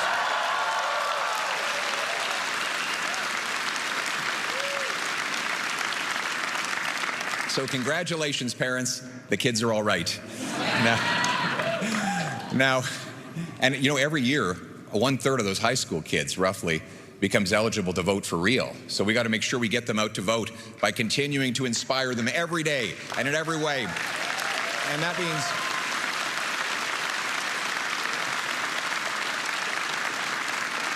now, obviously, elections teach us lessons, like, for example, the need to hold earlier and open nominations, to have more local autonomy, to empower our local riding associations, who are the backbone of our organization.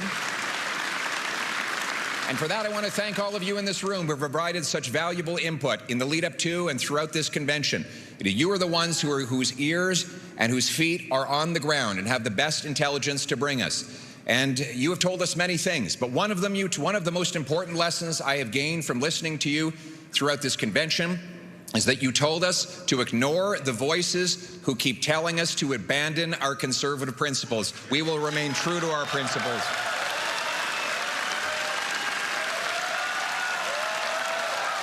Absolutely. Thank you. Thank you.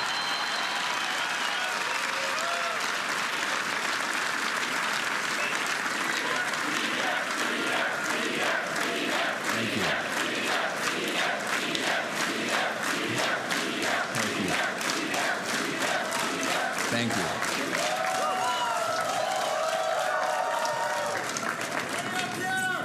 Thank you very much. On the issue of the principles that we hold, we won the debate in the last election on every single one of the big issues. On carbon taxes, inflation, housing, resources, crime, drugs, and soon we will be proven right once again on the wasteful and insane liberal gun grab.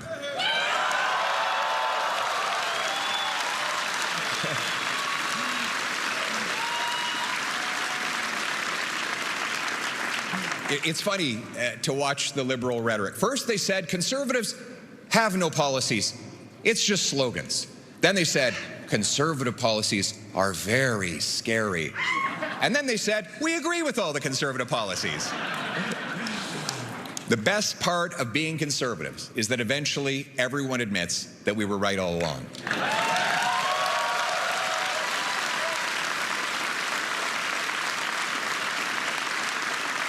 And it's not just the solutions for the past, it's the solutions for the future that we offer the Canadian people that brings so much hope.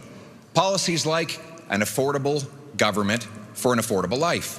You see, stronger take-home pay requires lower taxes. A strong dollar that buys more requires we end inflationary deficits. Both require we cut spending on bureaucracy, consultants, corporate welfare, foreign aid, and handouts to phony refugees.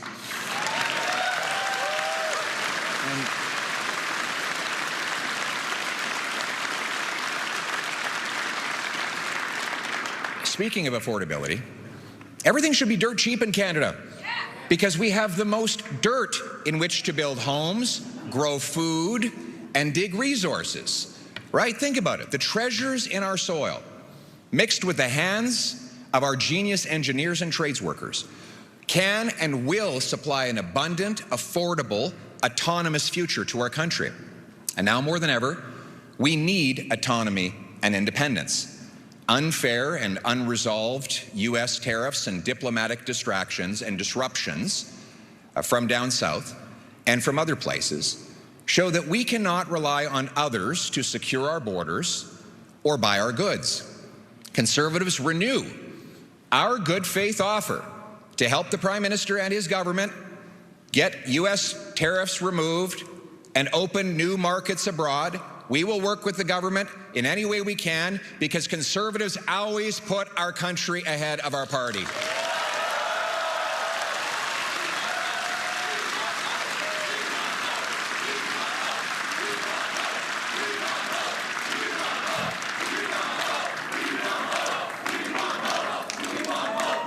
In this dangerous and uncertain world, Canadians must stand united so we can stand on our own 2 feet.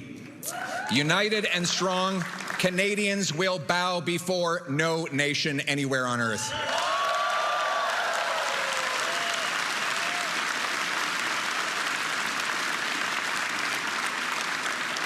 Canada must make new friends, honor our alliances, and do our part. On resources, trade, diplomacy, foreign aid, and everything else, though, it's clear we must prioritize our own national interest above all else. And here's the good news. The good news is that the same Conservative policies that will make life affordable will make Canada more self-reliant. We will do it by starting with the Canadian Sovereignty Act. This is a law that will put us back in charge of our lives. It'll bring home the $500 billion of investment that has fled south by ending capital gains tax on reinvestment in Canada.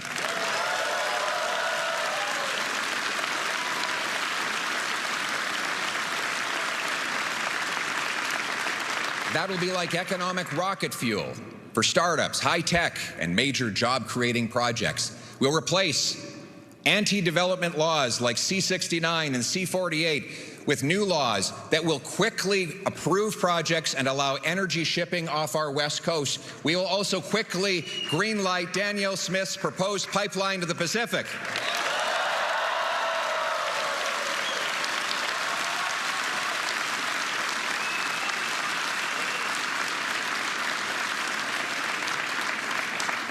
Let me just put this into context. That pipeline would move 1 million barrels a day and $30 billion a year. That would be the single biggest increase to overseas exports in Canadian history. And for context, the Liberals now say that they want this strategic partnership with China for a new world order. One pipeline to the Pacific would increase our exports more than all the products that we currently sell to China in a year. So I think that is a more accurate and pragmatic approach to diversifying our trade.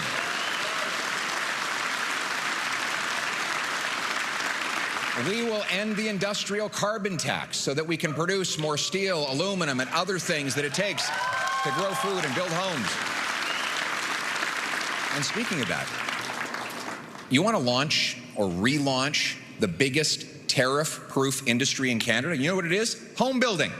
No other country can tariff home building because it's built on Canadian homes, on Canadian land, with Canadian workers using Canadian lumber. It is literally the most homegrown industry we have. So why don't we dedicate ourselves to working with all levels of government to remove all the taxes and all the red tape so that we can create jobs, harvest more lumber, and build homes that our young people can afford.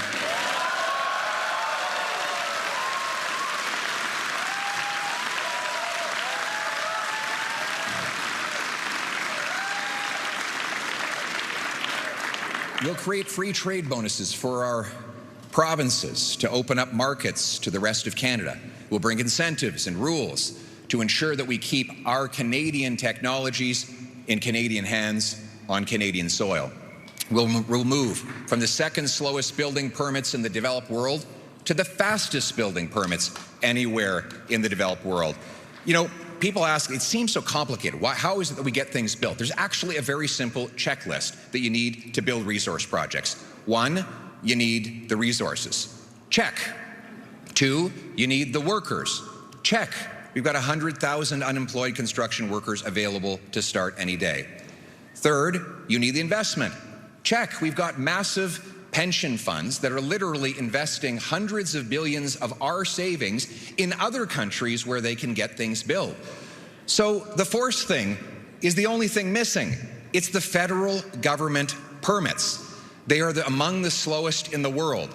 We need to checkmark this box so that we can get the federal government out of the way, get the permits so we can get shovels in ground, and that's what we will do.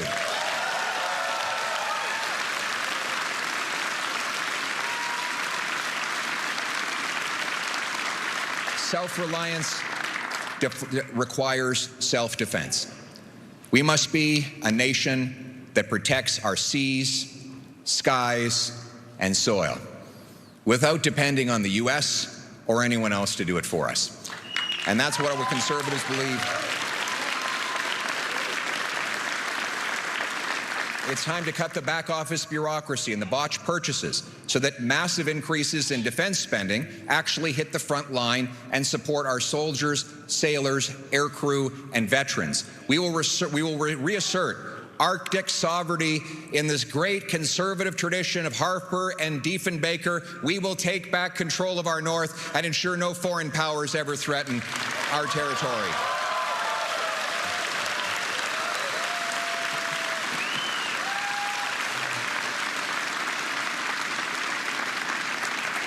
New bases in Iqaluit. You know, we have no bases in the north right now, in the Arctic north today. We haven't had any since the Cold War. We will open new bases in Iqaluit, Churchill, and Nunavik. 4 rather than 2 new icebreakers will break open that ice and open up new passageways for Canadians. We will speed up the purchases of new tactical submarines. I think my little girl wants to be a submarine sailor. She's very excited by that idea. So I think she's tired of hearing Daddy's speech, though, so we lost her. We will speed up purchases of new submarines, tactical helicopters, satellite ground stations, over-the-top radar, and we will quickly add an arsenal of drones that will cover more territory at lower costs and less risk to Canadian life so that we are ready for the future of warfare.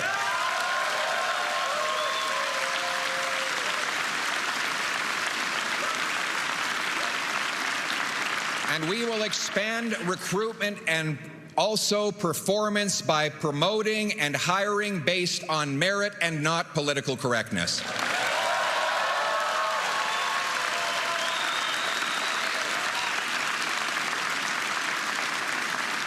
Our forces will be guided by a warrior culture, and our government will be dedicated to its first responsibility, which is to take care of our precious veterans. They fought for us, and we will always fight for them.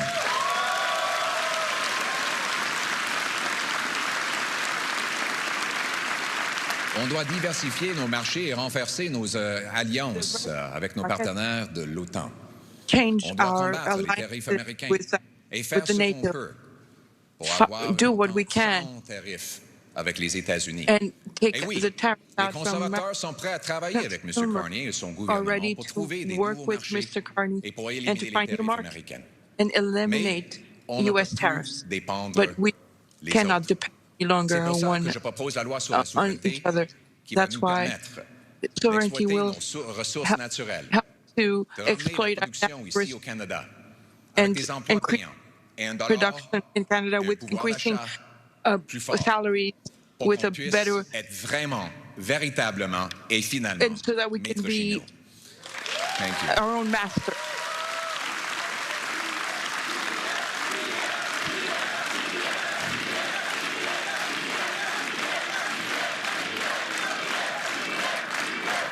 And we need to unite this country like never before, because a house divided cannot stand. You know, here we go again.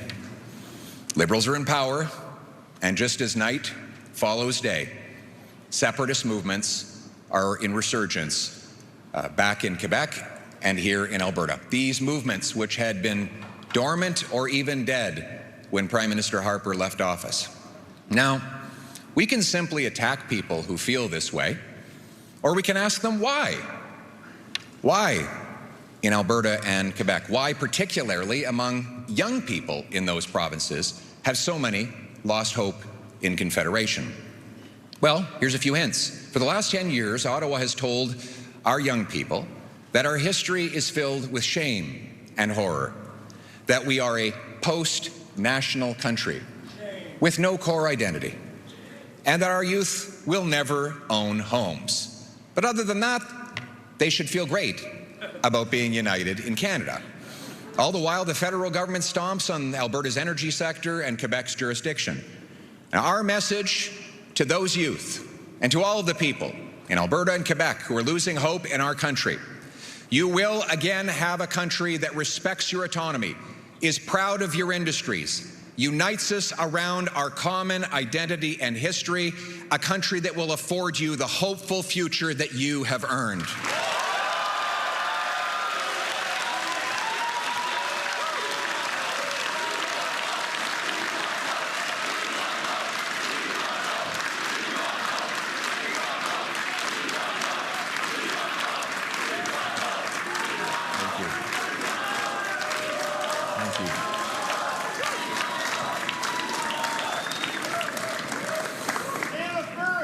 You know, it's incredible that when there has never been a referendum crisis or a national unity crisis when Conservatives have been in power. It's an interesting coincidence, isn't it? Quand les libéraux sont au pouvoir, par contre, ça profite toujours aux souverainistes qui avaient disparu pendant les années Harper.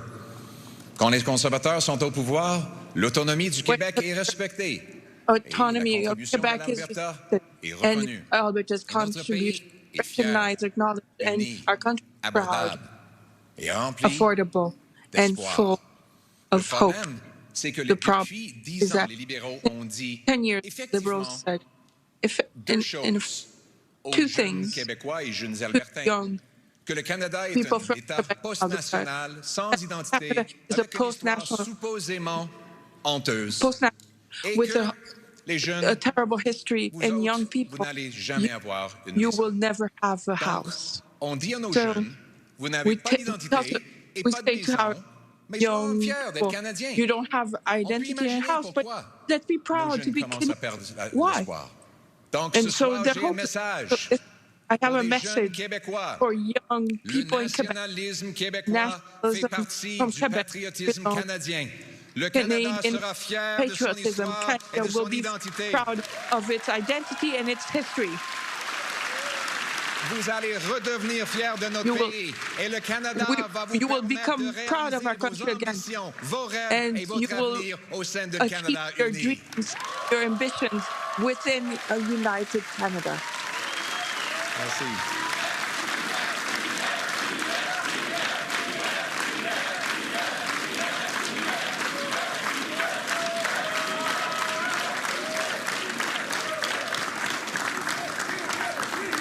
And we will celebrate. We will celebrate rather than tear down our heroes in history. Our museums and heritage programs will tell the unvarnished truth that Conservatives have known all along. This is the greatest country on earth precisely because of the goodness of those people who came here and sacrificed before us.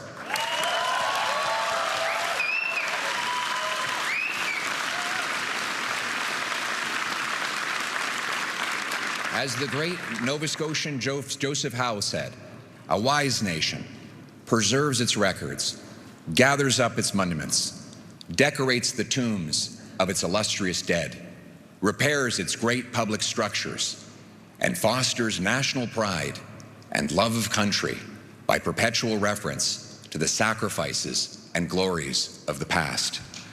Uniting around our common history will heal the divisions.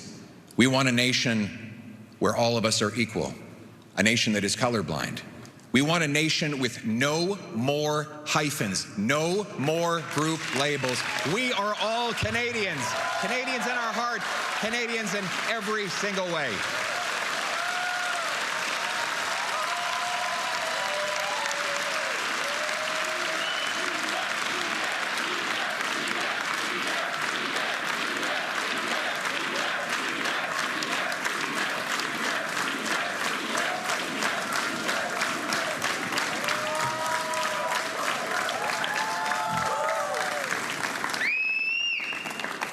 And immigration must serve our national interest as well. We will welcome those who contribute, and we'll make sure that their skills are recognized so that they can get licensed to work as doctors and nurses in our country and reduce wait times in our hospitals. At the same time, we must cap immigration at numbers we can integrate into our jobs, housing, healthcare, and Canadian way of life.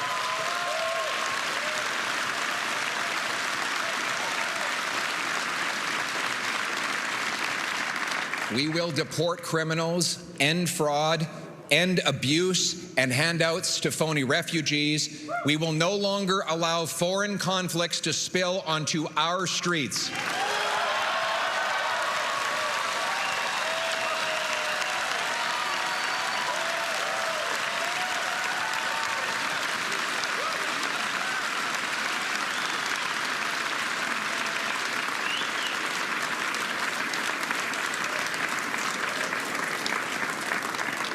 We must unite to end anti-Semitism and the attacks on their places of worship.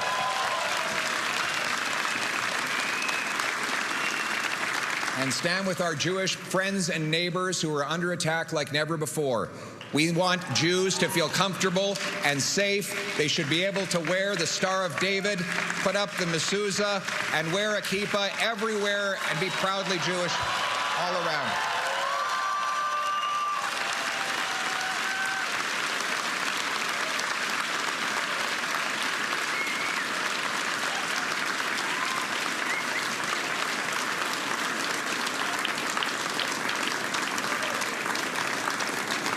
That's the story of Canada, isn't it? It's incredible. Protestants and Catholics teared each other's eyeballs out for hundreds of years on the other side of the pond, and they came here and got along. Yes, we squabble. Yes, we get on each other's nerves, but we don't fight each other because of religious or sectoral differences. We get along with our next-door neighbors regardless of where their grandparents live. When newcomers arrive in this country, just as it has always been, we will ensure that they leave differences at the doors.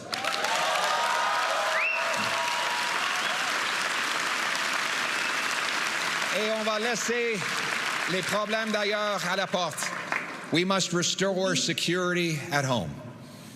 Crime has gotten so bad in this country that in Toronto, the police tell people to leave their keys at the door so that thieves can more safely steal their car in the middle of the night.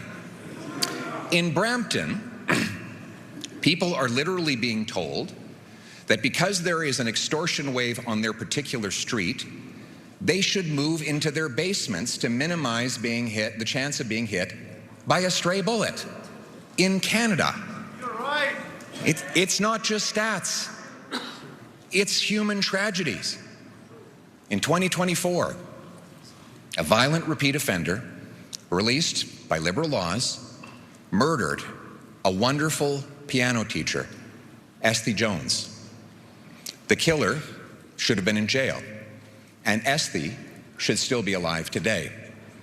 Her niece, Esther, is here with us today. Esther, where is she?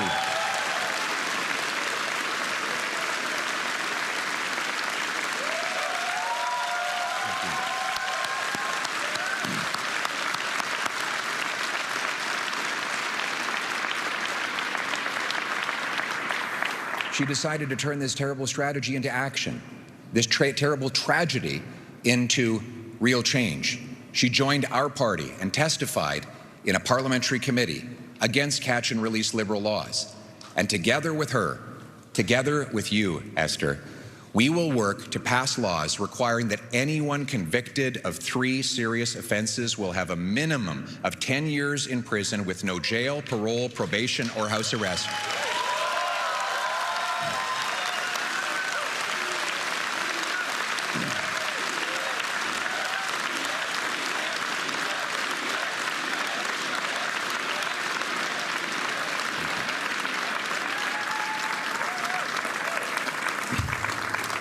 The tiny group of criminals, the career criminals, will stay behind bars so that no one ever faces a tragedy like Esther's family. And I can tell you, Esther, that your wonderful aunt will have an incredible legacy because her story will inspire us to take the action that will save so many other lives. Thank you, and God bless your beautiful family.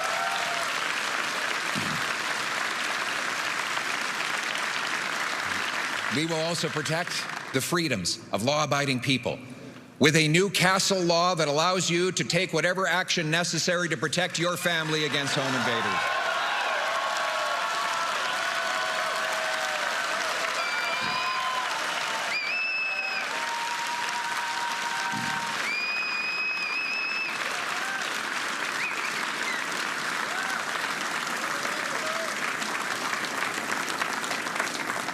We will do so also by protecting the rights of law-abiding firearms owners, stopping the liberal gun grab,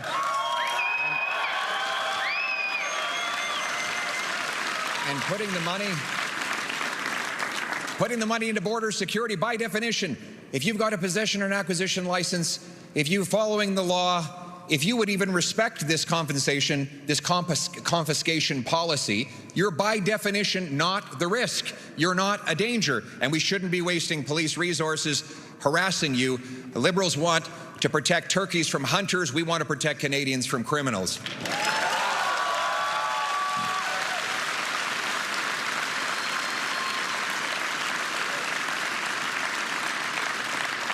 And we will protect your religious freedom. We will stop the Liberals from censoring politically incorrect Bible verses. You will have the ability to worship God in your own way.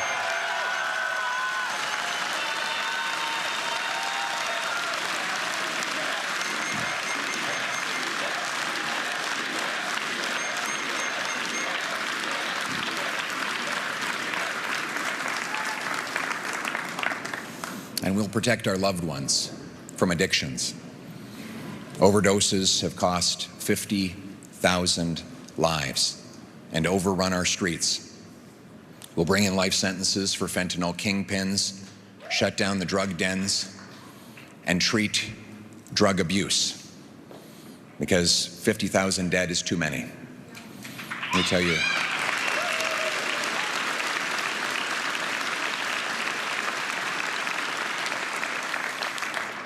After years of intense struggle with drugs, Kirk was determined to take his life. While driving on the Sea to Sky Highway, he took off his seatbelt and he drove full speed into a rock wall. But God was not finished with him yet. Kirk survived.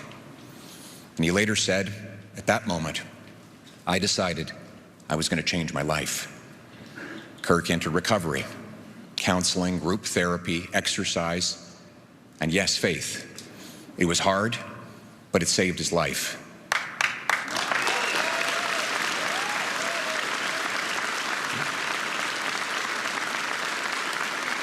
And he has since become a chef at the same treatment center. He makes a mean steak, which he's promised to let me try. He's also the CEO of Probiotic Sodas and has 6 employees. He will soon be marrying his beautiful fiancée, and both of them are here with us tonight. Give them a big round of applause. Way to go, buddy. Way to go, man. We love you.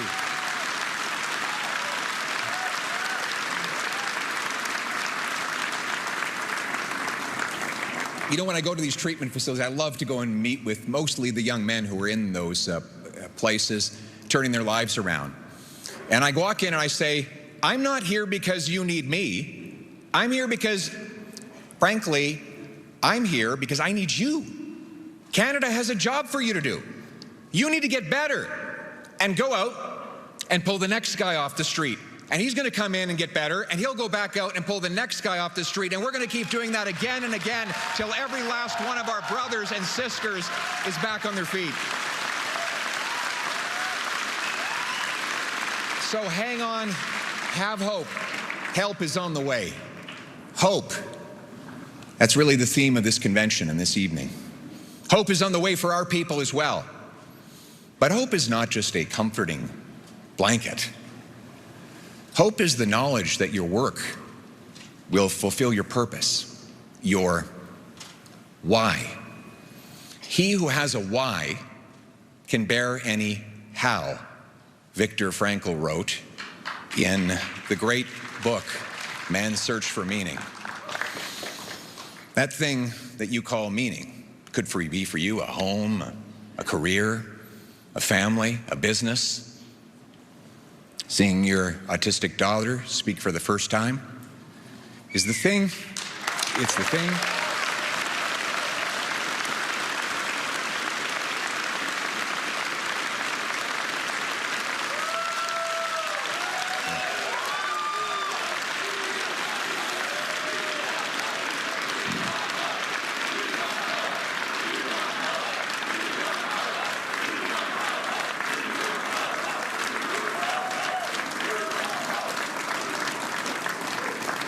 That meaning is the thing that keeps people fighting on through hardship.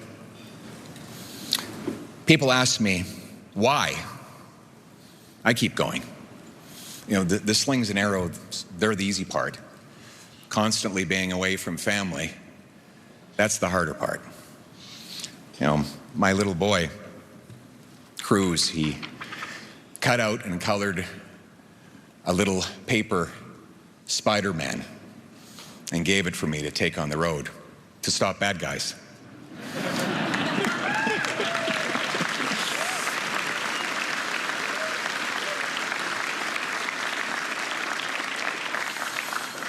I look at it when I'm in the hotel room, sometimes late at night. It makes me smile.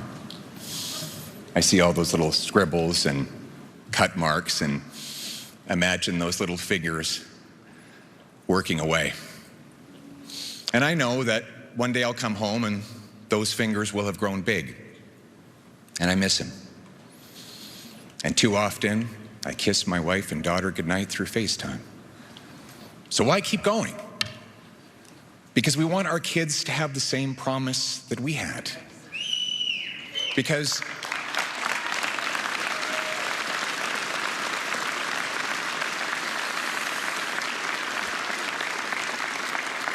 we want them to know that when you care about something, you work for it. When you believe in something, you fight for it. And most of all, when you start something, you never give up.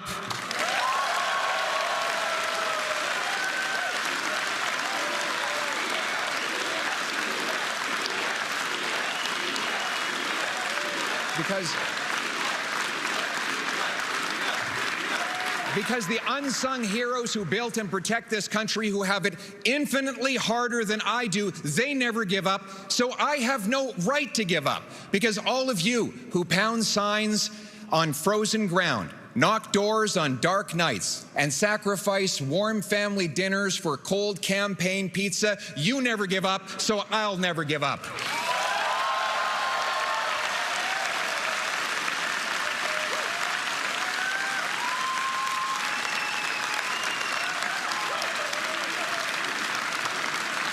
Because the young couple scrimping to start a family, and the single mother fighting each day to feed her kids, they never give up, so that we never give up. Because the Canadian Pacific Railway workers who pounded spikes into frozen ground and forged steel ribbon that united East and West, they never gave up, so we never gave up. Because the Canadian teenagers living in frozen, rat-infested trenches who had it infinitely harder than we do, they fought on, they never gave up, and they won wars, so that we will never give up on our country in these times. Comme Canadien.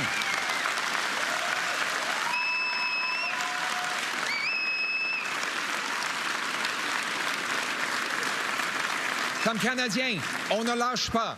Parce que ça vaut la peine de se battre pour notre pays, son peuple et sa promesse.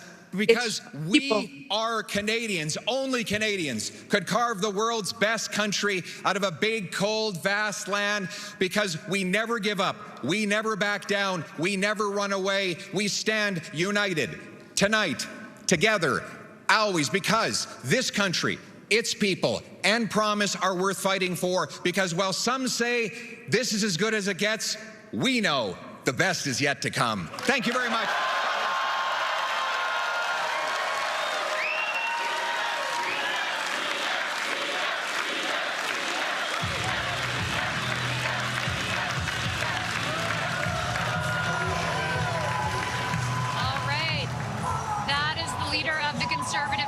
Pierre Poilievre, standing alongside his wife after spending the better part of about 40 minutes addressing delegates, thousands of whom have assembled here in Calgary.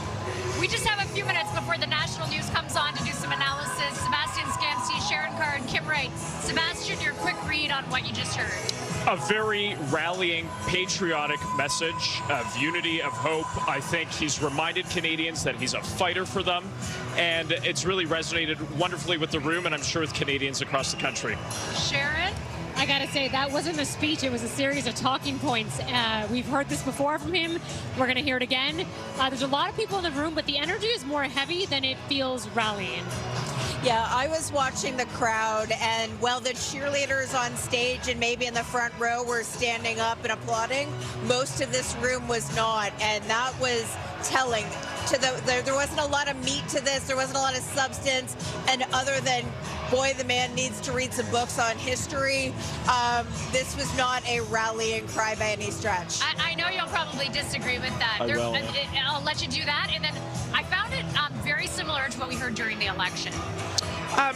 Sure. I mean, this is the base of our conservative message, but I think he's really struck a very good tone. This, to me, sounded like a prime minister in waiting, both in the visuals and the speech he delivered, and the optimism. And I think he shared a lot of emotional moments as well that are resonating with people who have wrongly criticized him for kind of lacking that in the past. Yeah, definitely more humor, more sort of like moments that were more serious, like more variation than the election. I think that's accurate. Yeah, he definitely had that. It did feel a little bit forced in some ways, but it's a great way for him to try to be more personable. Yeah, the story of his son giving him the Spider-Man picture, great. But there was a lot in there that, to me, felt very forced, like the throwaway, like a throwaway line to delegates. But I was looking for a lot more of why I should stay, not just because somebody's got to do it. There were a lot of moments in there that felt, as a couple of folks have messaged me, a little cringy. Okay, well, we're going to have lots more analysis throughout the night. Thanks, everyone. Sebastian Skamsky, Sharon Carr, and Kim Wright. As I did mention, we do have a lot more analysis coming to you throughout the whole evening because it doesn't end now. Pierre Poilievre will also face a leadership vote. Members are heading out of this room soon to cast their ballot. Those results could come overnight. I'm going to hand it over to CTV now. Tonight, a pivotal moment for the Conservative Party and Pierre Poilievre in his leadership role.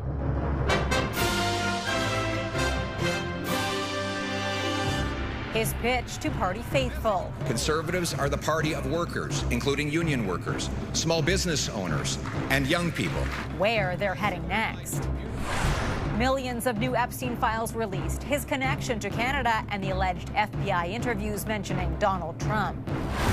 Plus, remembering the life and legacy of Catherine O'Hara. My bag! It's gone! She created characters that were rewatchable and memorable. How the world is paying tribute to the comedy legend and Canadian icon. What else could we be forgetting? Kevin!